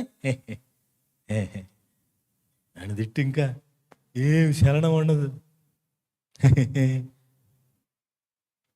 పరిశుద్ధాత్ముడు మనలో ఉంటే పాపం చేసిన వెంటనే నువ్వు తట్టుకోలేవు. అనుకుంటే నవ్వుతా తిరగలేము. దాంట్లో పాపంలోనే కూర్చోవటం, పాపంలోనే నడవటం, పాపంలోనే తినటం, పాపంలోనే ఉండటం చేయలేం మనం. గుండె అలిసిపోతాయి, ఆవేదన చెంది, అయ్యో ఎందుకు చేశాను, ఎందుకు అలా అన్నాను, ఎందుకు అలా చేశానని దేవుని దగ్గర లేకపోతే వ్యక్తి దగ్గర కానీ దేవుని దగ్గర క్షమాపణ అడిగేంత వరకు నిద్ర పట్టదు, మా గుండె ప్రశాంతంగా ఉండదు. మనస్సాక్షి సున్నితత్వం అంటే అది. వాతవేయబడిన సాక్షి అంటే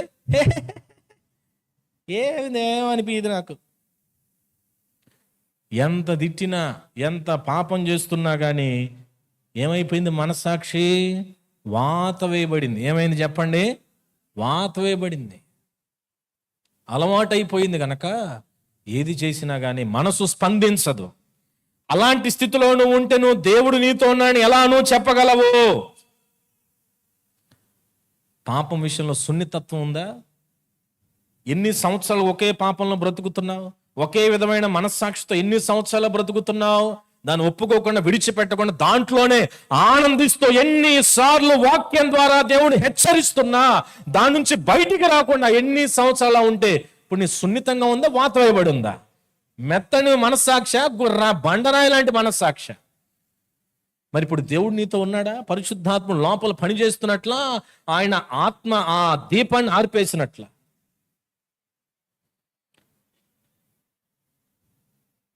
ఒకే విషయంలో ఎన్ని సంవత్సరాలుగా క్షమాపణ అడగకుండా ఉన్నారు?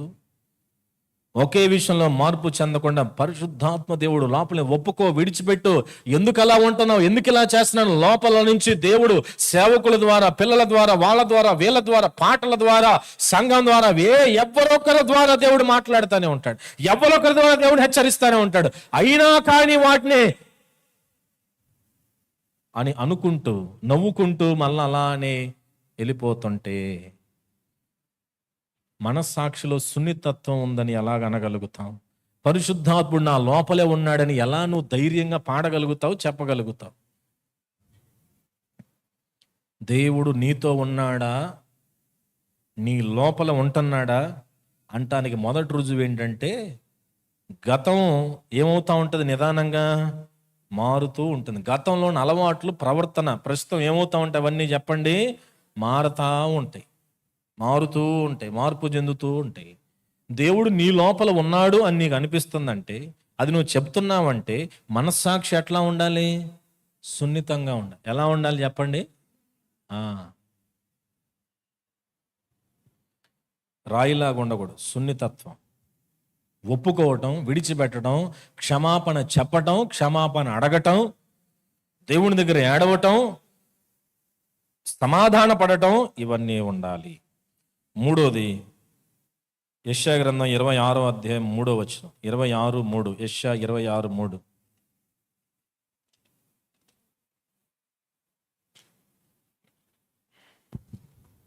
ఎవని మనస్సు నీ మీద ఆనుకొనునో, ఎవరి మనస్సు నీ మీద ఆనుకొనునో, చదువుతారు అందరు, బైబిల్ తీసిన అందరూ చక్కగా చదవండి. ఎవరి మనస్సు నీ మీద ఆనుకొనునో ఆనుకుంటుందో వానిని నీవు పూర్ణ శాంతి వానిని నీవు పూర్ణ శాంతి పూర్ణ శాంతి గలవానిగా కాపాడుదువు. ఏలయనగా అతడు నీ యందు విశ్వాసం ఉంచి ఉన్నాడు. హల్లెలూయా, హల్లెలూయా. ఎవరైతే ఆయన మీద విశ్వాసం ఉంచుతారో, ఎవరైతే దేవునితో ఉంటారో, దేవుడు ఎవరితో అయితే ఉంటాడో, ఎవరిలో అయితే వసిస్తూ ఉంటాడో, వాళ్ళకి దేవుడు ఏమిస్తాడంటండి? ఎలా ఉంటారంట వాళ్ళు?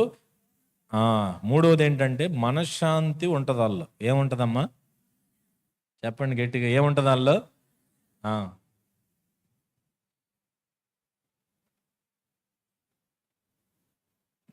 విజయ్ గారు ఎప్పుడు చెబుతూ ఉంటారు, టెన్షన్ ఎందుకు దండగా, యేసయ్యే మనతో. అది యెషయా గ్రంథంలో భక్తుడైన యెషయా చెప్తున్నాడు. ఏమనంటే, ఇదిగో ఎవరైతే దేవుడి మీద ఆనుకుంటారో, విశ్వాసం కలిగి ఉంటారో, వాళ్ళకి దేవుడు ఏమిస్తాడంట? పూర్ణ శాంతి. నేను దానికి ఇట్లా పెట్టా, వారు మనశ్శాంతి కలిగి ఉంటారు. ఏం కలిగి ఉంటారండి? లోపల శాంతి, బయట శాంతి. లోపల ఏముంటుంది? మనశ్శాంతి. మనసు శాంతంగా ఉంటుంది. క్రియలు, బయట క్రియలు కానీ, శరీరం కానీ, ఇవన్నీ కూడా ఎట్లా ఉంటాయి? శాంతంగా ఉంటాయి, ప్రశాంతంగా ఉంటాయి.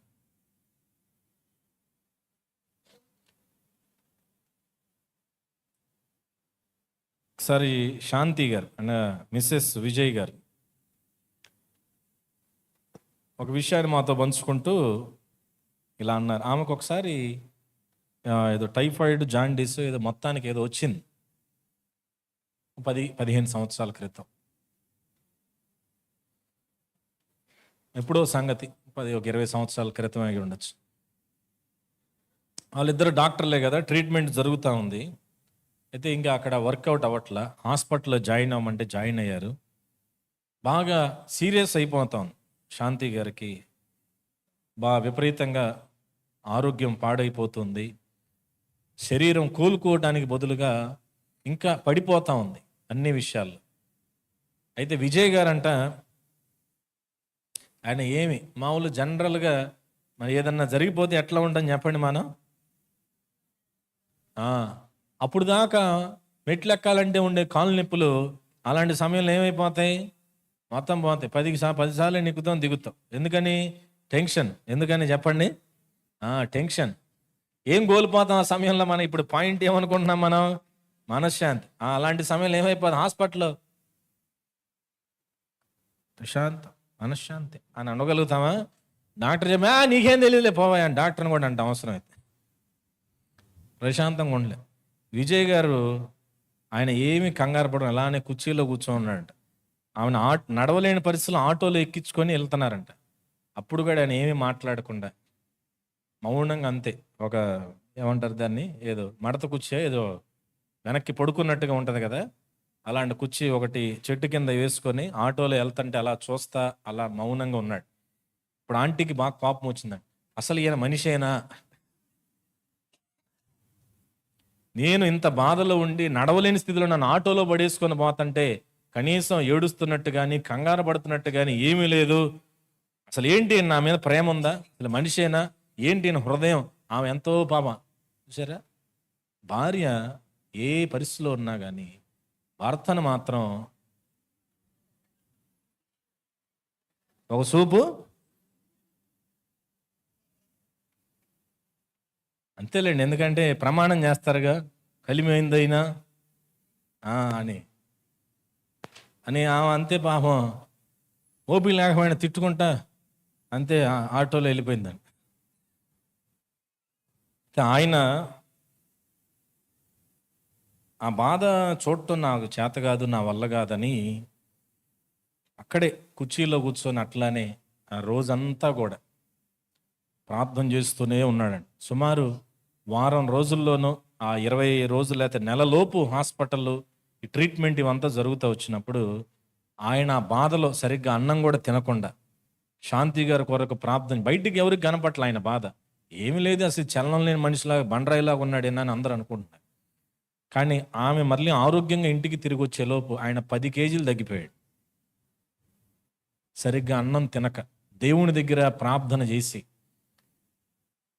బయటికేమో ఏమీ కంగారు లేదు, కానీ లోపల ప్రభువు దగ్గర ఆ టెన్షన్ పడకుండా నా దేవుడు బ్రతికిస్తాడు, ఆయన సహాయం చేస్తాడు, ఆయన ఆరోగ్యాన్ని ఇస్తాడు, ఆయన నెమ్మదినిస్తాడని ఆయన తను టెన్షన్ పడుతున్నట్టు ఎవరికి కనపడనివ్వకుండా తన కలవరపడుతున్న తన మనస్సును గుప్పెట్లో పెట్టుకొని ప్రభువు దగ్గర ఆ కలవరాన్ని పెట్టి కన్నీరు గారుస్తూ ప్రార్థన చేస్తూ తన భార్య కొరకు ఏడుస్తూ ప్రార్థన చేస్తూ ఉన్నాడు.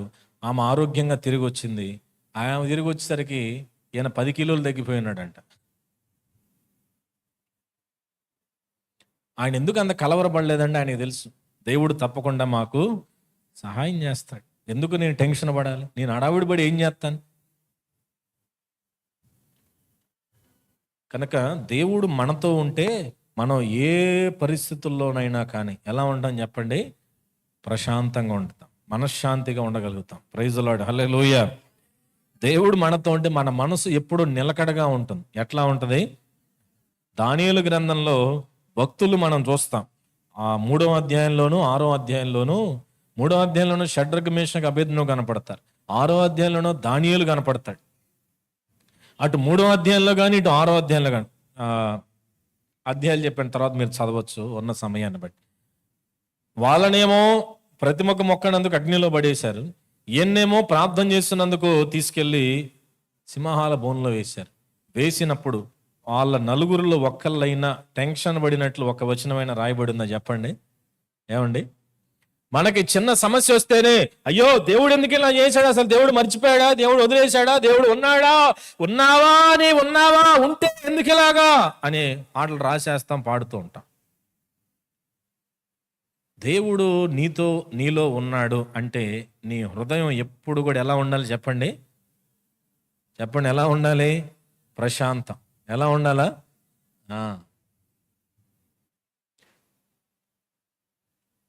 షడ్రక్ మేషక్ అబేద్నెగో సమస్య వచ్చింది, వాళ్ళు ఆ సమస్యలోనే ప్రశాంతంగా ఉన్నారు, అగ్నిలో ప్రశాంతంగా ఉన్నారండి. హల్లెలూయా. ఎప్పుడు ప్రశాంతంగా ఉన్నారు? అగ్నిలో వేయబడినప్పుడు శాంతంగా ఉన్నారు, ఏ కంగారు పడకుండా. దానియేలు గారినేమో ఏమయ్యా దానియేలు బతికే ఉన్నావా, ఏమన్నా అయిందా అని రాజు బాధపడతా అడుగుతున్నాడు. ఆయన ఉపవాసం ఉన్నాడు, ఆయనకి నిద్ర పట్టట్లా. రాజుకి టెన్షన్ పెరిగిపోయింది. హల్లెలూయా. ఎందుకంటే దానియేలు అంటే రాజు గారికి బాగా ఇష్టం, ప్రేమ, ఫేవరెట్. ఈయన సింహాన బోల్లో ఉంటే ఈయనకేమైపోతుంది? రాజు గారికి టెన్షన్, ఆయనకి మనశ్శాంతి లేదు, రాత్రి అంతా నిద్ర లేదు. రాయబడింది వాక్యం 6వ అధ్యాయంలో. ఆయన అంట నాట్యం చేసేవాళ్ళు, సంగీత కళాకారులు, రే పోండి నిద్రపోండి, ఏం పని పాటలేమి, రోజు వరకు మ్యూజిక్ వాయిస్తూ ఉంటారు, పోండి ఇంటికి పోండి అని ఉపవాసం ఉన్నాడంట. ఉపవాసం ఉండి నిద్ర పట్టట్లు. అమ్మో దానియేలుని తినేసినాయో, ఏమైందో, దానియేలు ఎలా ఉన్నాడో, అమ్మో అసలు బతుకున్నాడా, ఎన్ని సింహాలు తినేసినాయో, ఒక ఎముకైనా మిగిలిందా లేదా అని పొద్దున్నాక ఏడుస్తా ఉపవాసం ఉన్నాడు. అందుకే వచ్చి దానియేలు బాగానే ఉన్నావా, నీ దేవుడు నిన్ను కాపాడాడంటయ్యా, ఏంది అంటే రాజు చిరంజీవి అగునుగా కానీ గుహలో నుంచి మాట్లాడటం మొదలు పెట్టాడు. హల్లెలూయా. దానియేలు దెబ్బకి ఈయనకు హై బీపీ వచ్చేసింది. ఎవరికి? రాజుకి బీపీ వచ్చింది, కానీ దానియేలు మాత్రం ప్రశాంతంగా ఉన్నాడు. రాజా, ఇదిగో నా దేవుడు నా యథార్థతను చూసి ఈ సింహాలను ఏం చేశాడు? ఆయన వాటి నోర్లు మూయించేశాడు, నాకు తోడుగా నిలబడ్డాడు. అది మన పరిస్థితి చూసి పక్కనోడికి టెన్షన్ రావాలి, కానీ మనం ఎట్లా ఉండాలి చెప్పండి? ఎలా ఉండాలి? మనం ధైర్యంగా ఉండాలి, ప్రశాంతంగా ఉండాలి, నెమ్మదిగా ఉండాలి, నిమ్మలంగా ఉండాలి, శాంతముగా ఉండాలి, హడావిడి చేయకూడదు. కనుక దానియేలు అలా ఉన్నాడు, షడ్రక్ మేషక్ అబేద్నెగో అలానే వాళ్ళు బ్రతికారు. కాబట్టి మనం దేవుడు నీలో నాలో ఉంటే మనలో ఏం కనపడాలి చెప్పండి? మనం ఎలా ఉండాలా? మనశ్శాంతిగా ఉండాలి. ఎట్లా ఉండాలా? అది ఓరగా టెన్షన్ పడమాకండి. టెన్షన్ పడితే ఏమొచ్చింది? అది ఏమొస్తుంది? బీపీ ట్యాబ్లెట్ రోజు చేతులు పట్టుకోవాలి. అంతకుమించి ఏమన్నా అయిద్దా? ఏమి జరగదు. బీపీ ఒకటి వచ్చింది అంతే, ఇక జరిగేది ఏముండదు. కానీ ఆ టెన్షన్ పరిస్థితిలో కూడా నువ్వు నిమ్మలంగా ఉండి ప్రార్థన చేస్తే ఆయన పరిస్థితులు మార్చేస్తాడు. హల్లెలూయా, హల్లెలూయా. నువ్వు ఆ పరిస్థితిలో నిమ్మలంగా ఉండి నీ పరిస్థితిని, వాళ్ళు నిన్ను చూసి వాళ్ళకి టెన్షన్ రావాలా, ఈడు అసలు బతుకున్నాడా, ఈడికి ఏమన్నా అయిందా అని. తర్వాత మనం చెప్పే ఆ నిమ్మలత్వంలో ఉండి ప్రార్థన చేస్తూ మనం చెప్పే సాక్ష్యాన్ని బట్టి ప్రజలు ప్రభు వైపు చూడాలి. అలాంటి మనస్తత్వం కలిగి మనం ఉండాలండి. క్రీస్తుని ఎరిగిన వారంగా ప్రతి పరిస్థితుల్లో కూడా ఆయన వైపు చూసేవారంగా మనం ఉండాలి. హల్లెలూయా. పరిస్థితులు మారిపోయినా కానీ మన అంతరంగం, మన మనస్సు ఎప్పుడు ప్రశాంతంగా ఉండాలి. ఊరికే నెమ్మదిని కోల్పోమాకండి. దేవుడు ఉన్నాడని, దేవుడు నాతో ఉన్నాడనే ధైర్యం కలిగి ఉండాలి. అది హల్లెలూయా. తర్వాత గలతీ పత్రిక 5వ అధ్యాయం 22వ వచనాన్ని చదవండి ఒకసారి. 5:22.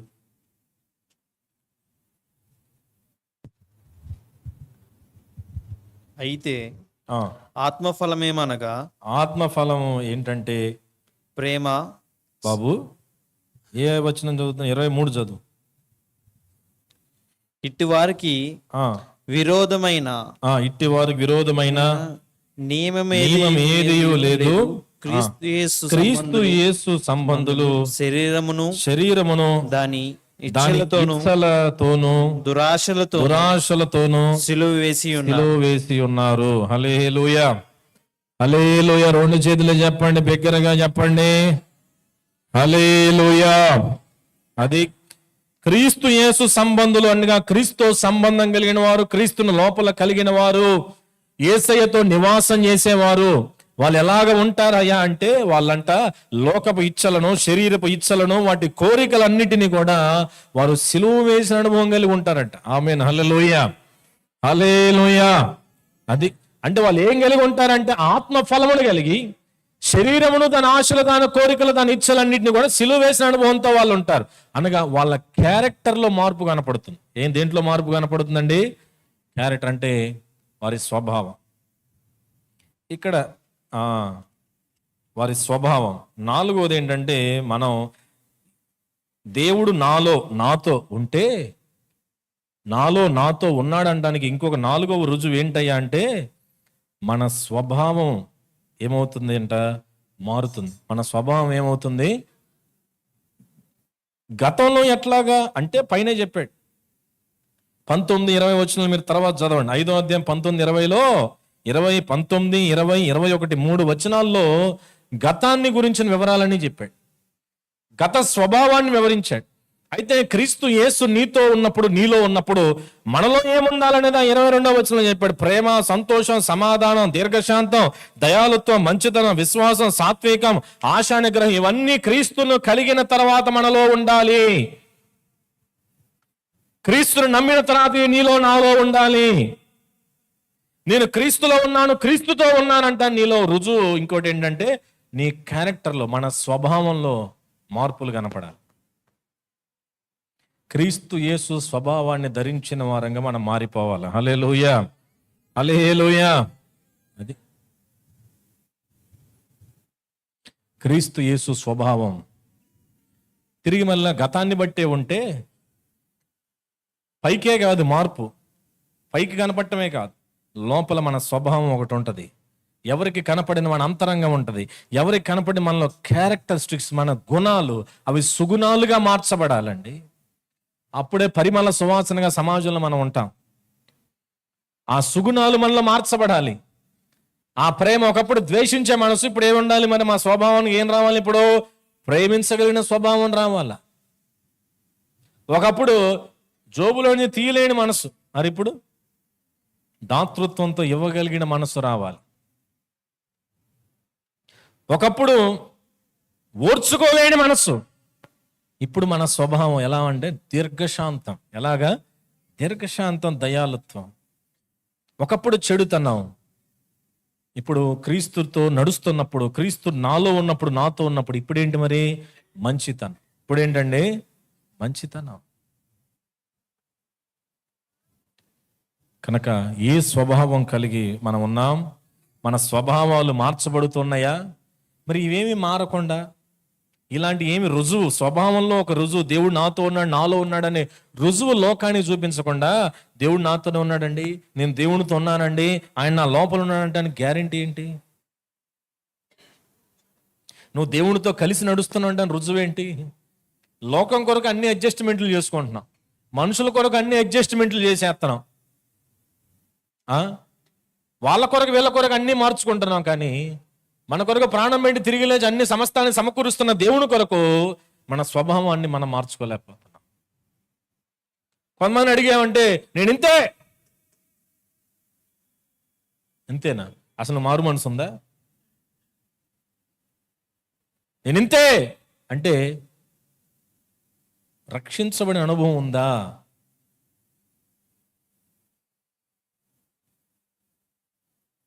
రక్షించబడిన అనుభవంలో సౌలు దావీదు చాలా బాగా మనకు అర్థం ఇస్తారు. వాళ్ళ స్వభావాలు ఇద్దరూ రక్షించబడిన వారే, ఇద్దరూ దేవుని పిల్లలే, కానీ ఒకడేమో అసూయతో ఉన్నాడు, స్వభావాన్ని మార్చుకోవట్ల.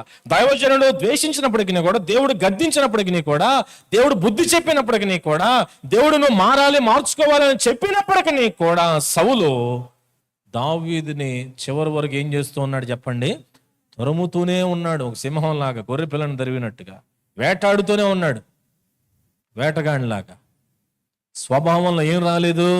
మార్పు రాలేదు. కానీ అలాగే దేవుని చేత ఎన్నుకోబడిన వాడు, రక్షించబడిన వాడు, మారు మనసు పొందినవాడని దావీదు మాత్రం ఏం చేస్తున్నాడు? ఆయన స్వభావం చూడండి ఎట్లా ఉందో. అయ్యో నేను రక్షించబడ్డాను, ఆయన దేవుని దైవజనుడు, ఆయన అభిషేకించబడిన వాడు, కాబట్టి ఏం చేయకూడదు? నేను ఆయన మీద తిరుగుబాటు చేయకూడదు. అది మారిన స్వభావం అంటే. హల్లెలూయా. నేను సనకూడదు, గొనకూడదు, ఎదురు తిరగకూడదు, అలాగ నేను చెయ్యను, అలాగ నేను యుద్ధం చెయ్యను, ఆయన మీద యుద్ధానికి వెళ్ళను, అసూయ పడను. అది నా స్వభావం. అది దైవికమైన స్వభావం కాదు, అది దైవికమైన లక్షణం కాదు. నాతో దేవుడు ఉన్నాడు, ఆయన్ని దేవుడు ఎన్నుకున్నాడు, నేను దేవుని మనిషిని, ఆయన కూడా దేవుని చేత ఎన్నుకోబడ్డాడు కదా, నేను అలా చేయను. ఆయన ఎలాగైనా ఉండనివ్వండి, కానీ నేను దేవుని మనిషిని, దేవుని హృదయానుసారుణ్ణి, నేను అలా చేయను. ఇలా చేశాడు, ఇట్టా ఉన్నాడు కాబట్టే దావీదుని దేవుడు ఏమన్నాడు? దావీదు నా యొక్క హృదయాన్ని అనుసరించి బ్రతికే హృదయానుసారుడు, నా వంటి మనసు కలిగిన వాడు, నాలాగా బ్రతికేవాడు. కనుక మన స్వభావంలో మార్పులు కనపడుతున్నాయా? క్యారెక్టర్ మారుతుందా? ఇవే మారకపోతే క్రీస్తు నీలో ఉండడానికి రుజువు లేదు. 5వ సంగతి, కీర్తన 32:8. 32:8. కీర్తన 32:8. ఏంటి బాబు ఎంతసేపు చదివారు? నీకు ఉపదేశము చేసేదను, నీవు నడవలసిన మార్గమును చేస్తాను, నీవు నడవలసిన మార్గము నీకు నడవలసిన మార్గాన్ని నీకు బోధిస్తాను. నీ మీద దృష్టి ఉంచి నీకు ఆలోచన చెప్పేదను. Praise the Lord. Hallelujah, hallelujah. 5వది ఏంటంటే మార్గ నిర్దేశం. 5వది ఏంటి చెప్పండి? అది దేవుడు నీతో ఉంటే సొంత నిర్ణయాలు ఉండవు. ఏముండవమ్మా? ఏముండవండి? సొంత నిర్ణయాలు ఉండవు. దేనికైనా ప్రార్థన చేస్తావు. దేవుడు నాతో ఉన్నాడు కదా, నేను ప్లాన్ వేసుకోవటం ఏంది? ఎవరిని అడగాలి నేను ఇప్పుడు ప్లాను? దేవుడిని అడగా. 2వ అధ్యాయం 1వ వచనం, బోయాజు అని ఎలీమెలెకి పోలిగ్గా నేను చెబుతూ వచ్చాను. ఎలీమెలెకేమో కరువును తప్పించుకుందామని సొంత ప్రయత్నం చేశారు. బోయాజేమో కరువైనా ఖడ్గమైనా కానీ ఏదైనా కానీ నేను ఇక్కడే ఉంటానని ఒక విశ్వాసిగా కరువులో నిలబడ్డాడు, దేవుని చేత దీవించబడ్డాడు. కనుక ప్రభువుని నమ్మిన మనం, దేవుడు నాతో ఉన్నాడు అన్నప్పుడు నువ్వెందుకు సొంత నిర్ణయాలు? నాకు జ్ఞానం ఉంది, నాకు తెలివి ఉంది అని అనుకుంటూ మనుషుల మీద ఆధారపడే వాళ్ళు కొంతమంది, వాళ్ళైతే బాగా చెబుతారు, వీళ్ళైతే బాగా చెప్తారని. అలా కాదు. నాతో ఎవరున్నారు అసలు? మనుషుల కంటే కూడా సలహా ఇవ్వగలిగిన, మనుషుల్ని సృష్టించిన దేవుడు మనతో ఉన్నాడంటారా? ఏమండోయ్, ఉన్నాడా లేదా? మరి ఉంటే ఎవరిని అడగాలి మనం? ప్రార్థన చేయండి, దేవుని సలహా అడగండి, వాక్యం తీసి చదవండి, వాక్యంలో ఏముందో చూద్దాం, ఈ విషయం వాక్యం ఏం చెప్తుందో చూద్దాం. బైబిల్ ఏం చెప్తుందో చూద్దాం, దైవజనుడు ఏం చెప్తుందో విందాం. అలాంటి మనసు కలిగిన దైవుని ఆలోచనలు ఏం చెప్తున్నాయో ప్రార్థనలో ఎదురు చూద్దాం అనేటువంటి మనసు ఉండాలే కానీ గతంలో వాళ్ళకి ఇలా జరిగింది కాబట్టి ఇలా చేసేద్దాం, ఇదిగో ఇది ఇట్లా అయిపోతుంది కాబట్టి మనం ఎలా చేసేద్దాం అని సొంత ఆలోచనలు కాదని. కనుక మన సొంత నిర్ణయాలు కాదు, ప్రభువు నీతో ఉన్నాడని నువ్వు నమ్మితే నీలో కనపడాల్సిన మరొక రుజువు ఏంటంటే నీ మార్గాన్ని నిర్దేశించేది నీ తలంపులు కాదు, నీ అనుభవ జ్ఞానం కాదు, నీ తెలివితేటలు నా తెలివితేటలు కాదు. మరి ఏంటయ్యా అంటే దేవుని వాక్యం మరియు ఆయన తలంపులు. ఆయన తలంపులు మన తలంపుల కంటే మంచియా చెడ్డయ్యా? మంచివి, గొప్పవి. హల్లెలూయా. ఉన్నతమైన తలంపులు కలిగి ఉన్నాడు ఇక్కడ ఉన్న ప్రతి ఒక్క జీవితం పట్ల. Praise the Lord. హల్లెలూయా. మనం కొన్నిసార్లు తప్పులు చేసి నష్టపోతూ ఉన్నాం, తొందరపడి తప్పిపోయి నష్టపోతున్నాము. కానీ దేవుని దగ్గరికి వస్తే ఆయన దానికంటే శ్రేష్టమైన తలంపులు నీ పట్ల నా పట్ల కలిగి ఉన్నాడు ఆయన. హల్లెలూయా. అయిపోయిన దాన్ని వదిలేసేయండి. ఇప్పుడైనా ప్రభా నేను ఏం చేయాలి, నువ్వు ఏది చెప్తే, నువ్వు ఏది నిర్దేశిస్తావు, నువ్వు ఎటు ప్రయాణం చేయమంటావు, దాన్ని నేను సిద్ధంగా ఉన్నాను, నువ్వే నాకు చెప్పాలి, నువ్వే నన్ను నడిపించాలని దేవుని దగ్గర ఉంటే నిన్ను ఒక్కదానివి నడవట్ల, నీ ప్రక్కన ఆయన నీతో ఉండి మార్గములను సరళం చేస్తూ ఆయన నిన్ను నన్ను నడిపిస్తున్నాడు ప్రక్కనుండి. హల్లెలూయా. హల్లెలూయా. మనకు వచ్చిన పనైనా తెలిసిన పనైనా అది ప్రార్థనతో ముడిపడి ఉండాలి. చివరిది మాదిరి అయిన జీవితం. మత్తయి సువార్త 5వ అధ్యాయం 16వ వచనం. మత్తయి 5:16.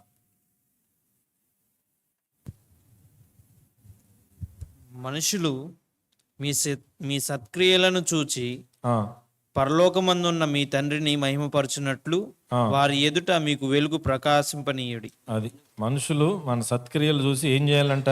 పరలోకమందున్న మీ తండ్రి. ఏమండి చెబుతారా? అందరూ చెప్తారా? మనుషులు మన సత్క్రియలు చూసి ఏం చేయాలంటండి? పరలోకమందున్న మీ తండ్రిని, మన తండ్రిని ఏం చేయాలంట? వారు మహిమపరచాలి. సత్క్రియలు దేవుని మన కొరకు చేయాలని పెట్టిన పనులు మనం చేయాలి, మన కొరకు నిర్దేశించిన పనులు మనం చేయాలి. సంఘంలోని పనులు, కుటుంబంలోని పనులు, సమాజంలోని పనులు, ఆ సత్క్రియలు మనం చేయాలి. ఇదే దీనికి 6వదిగా ఏంటంటే మాదిరి అయిన జీవితం. ఏంటండి 6వది? మాదిరి అయిన జీవితం.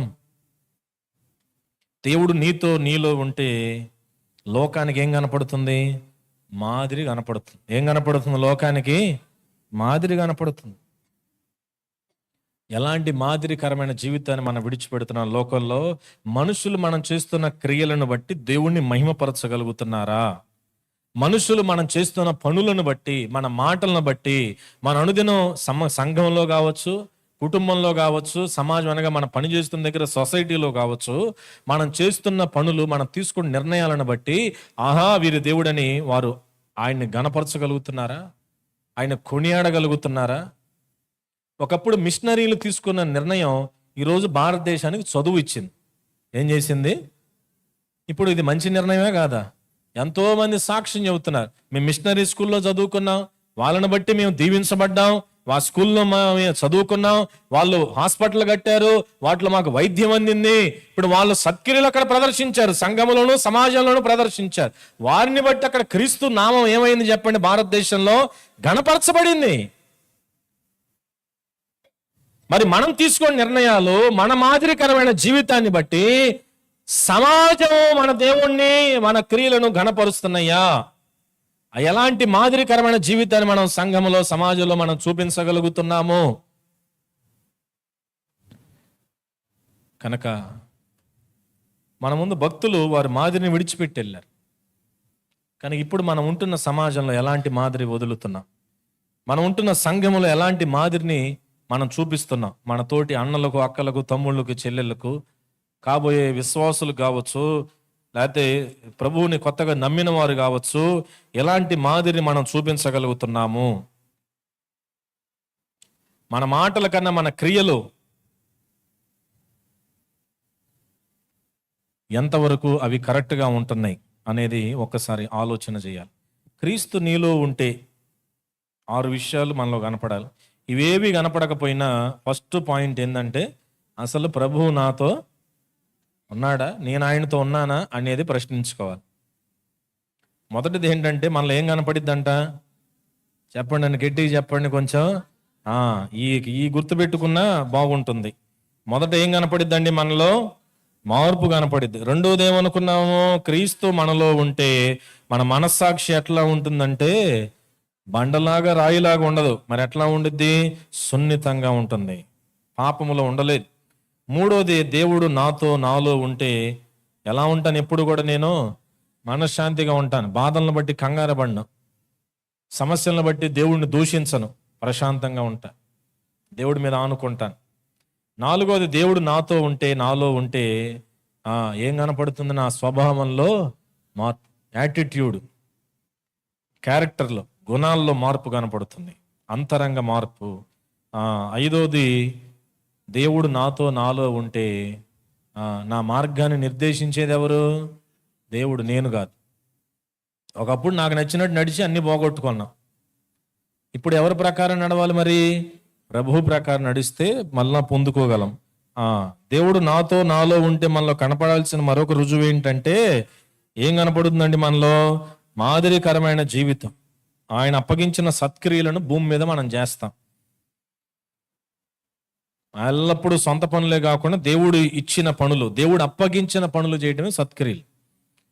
మన పనులు మనం చేసుకునే మన పనులు అయ్యి సత్క్రియలు అనగా దేవుడు మనకి భూమి మీద చేయడానికి ఇచ్చిన పనులు. సమాజం కొరకు, సంఘము కొరకు ఏ పనులు చేస్తున్నాం, వాటిని బట్టి దేవుడు మహిమ పరచబడుతున్నాడా, సంఘం కొరకు ఏ క్రియలు చేస్తున్నాం, సమాజంలో ఏ క్రియలు మనం చేస్తూ ఉన్నాం. కనుక వాటిని మనం ఆలోచన చేద్దాం. ఎలాంటి మాదిరి మనం చూపిస్తున్నామో ఒకసారి మనం ఆలోచన చేస్తూ మనము ప్రార్థనలోనికి వెళ్దాం.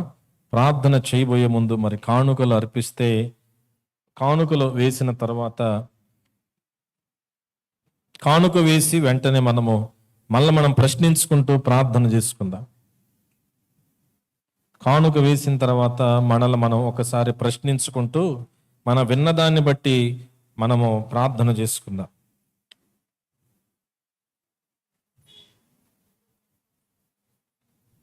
మనం ఏదైతే విన్నామో దానిని బట్టి మనము ప్రార్థన చేసుకుందాం. ప్రభు దగ్గర,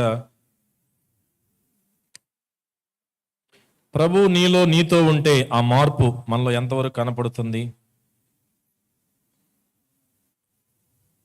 అని ఒకసారి మనం ఆలోచన చేస్తూ ప్రార్థన చేసుకొని మనం ముగించుకుందాం.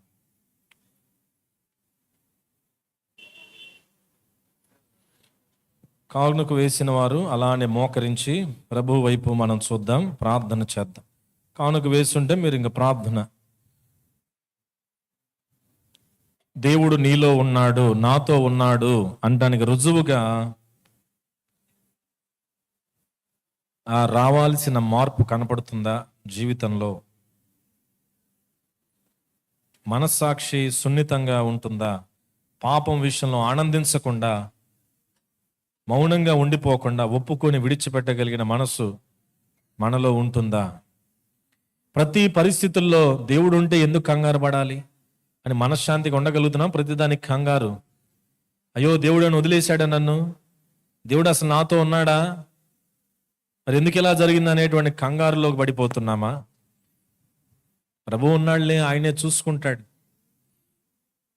అనే ధైర్యంగా, ప్రశాంతంగా, విశ్వాసంతో నడవగలుగుతున్నామా?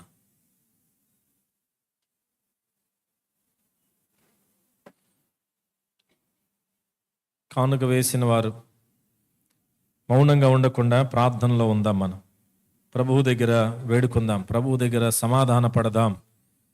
ఎక్కడ మనము వెనకబడి ఉన్నామో మనం ఆలోచన చేద్దాం.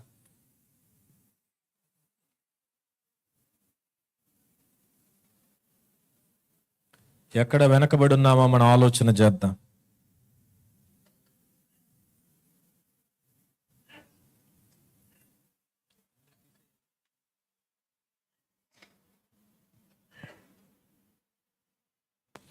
ప్రార్థన చేసుకుందాం.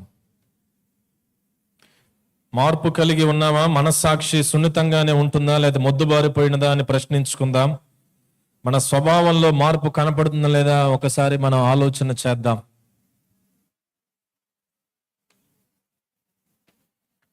ఇవి లేకపోతే దేవుడు నీతో ఉన్నాడు అనేది ఒక పెద్ద ప్రశ్నే.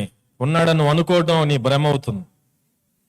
స్వభావంలో మార్పు కనపడకుండా, ప్రతి నిర్ణయానికి దేవుడి మీద ఆధారపడకుండా, మాదిరికరమైన జీవితాన్ని జీవించకుండా, మందిరానికి వచ్చి వెళ్ళిపోతున్నా, దేవుడు నాతో ఉన్నాడు, సేవకుడు ప్రార్థన చేస్తున్నాడులే సరిపోతుందిలే, ఎప్పుడో ఒకసారి వస్తున్నా వెళుతున్నాం సరిపోతుందిలే అనుకొని దేవుడు నాతోనే ఉన్నాడులే అని మనం అనుకోవడం అది మన భ్రమగా మారుతుంది.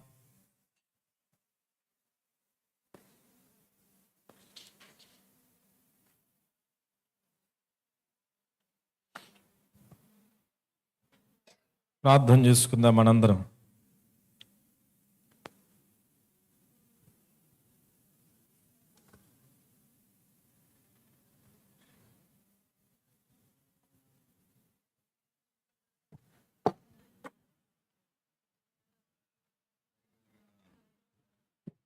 దయగలిగిన తండ్రి, నీ పరిశుద్ధ పాదములకు స్తోత్రాలు చెల్లిస్తున్నాము నాయనా. సరైన సంబంధము నీతో లేక అశాంతికి నువ్వు గురి కాకూడదు, ప్రశాంతంగా నువ్వు జీవించాలి, నీలో మాదిరి కనపడాలి, నాలాంటి మనసు కలిగి ఉండాలి, క్షమించగలిగిన మనసు, ఆదరించగలిగిన మనసు, ఆదుకోగలిగిన మనసు కలిగి నువ్వు ఉన్నట్లయితే ఏ టెన్షన్ లేకుండా నువ్వు ఉంటావు అని మమ్మల్ని అందరినీ ఉద్దేశించి మాతో మాట్లాడి మమ్మల్ని బలపరిచినందుకు వందనాలు చెల్లిస్తున్నాం. ఈ 6 ఆధ్యాత్మికమైన విషయాలు మా హృదయాలలో స్థిరపరచమని ప్రార్థన చేస్తున్నాం. స్థిరమైన ఆత్మీయ జీవితాన్ని కలిగి ఉండనట్లుగా సహాయం చేయండి. కలవరాలు కొట్టివేయండి నాయన, అసమాధానాన్ని కొట్టివేయండి నాయన.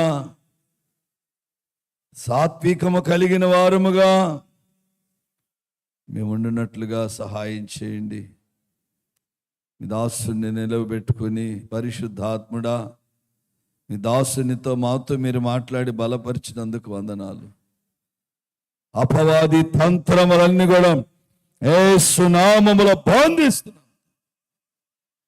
కృపగలిగిన హస్తాలకి కుటుంబాలను అప్పగిస్తూ, అలాగనే నాయన ముందున్న కూడికలు కూడా అద్భుతంగా జరిగించి మహిమ పొందమని, 3వ ఆదివారపు ఆరాధన అంతా క్రమంగా మర్యాదగా జరిగించినందుకు వందనాలు చెల్లిస్తూ, శని ఆదివారాలలో జరుగుతున్న, శని ఆది సోమవారంలో జరుగుతున్న కోడికలు అద్భుతంగా జరిగించి మహిమ పొందమని యేసు పరిశుద్ధ నామములు అడుగుచున్నాము తండ్రి.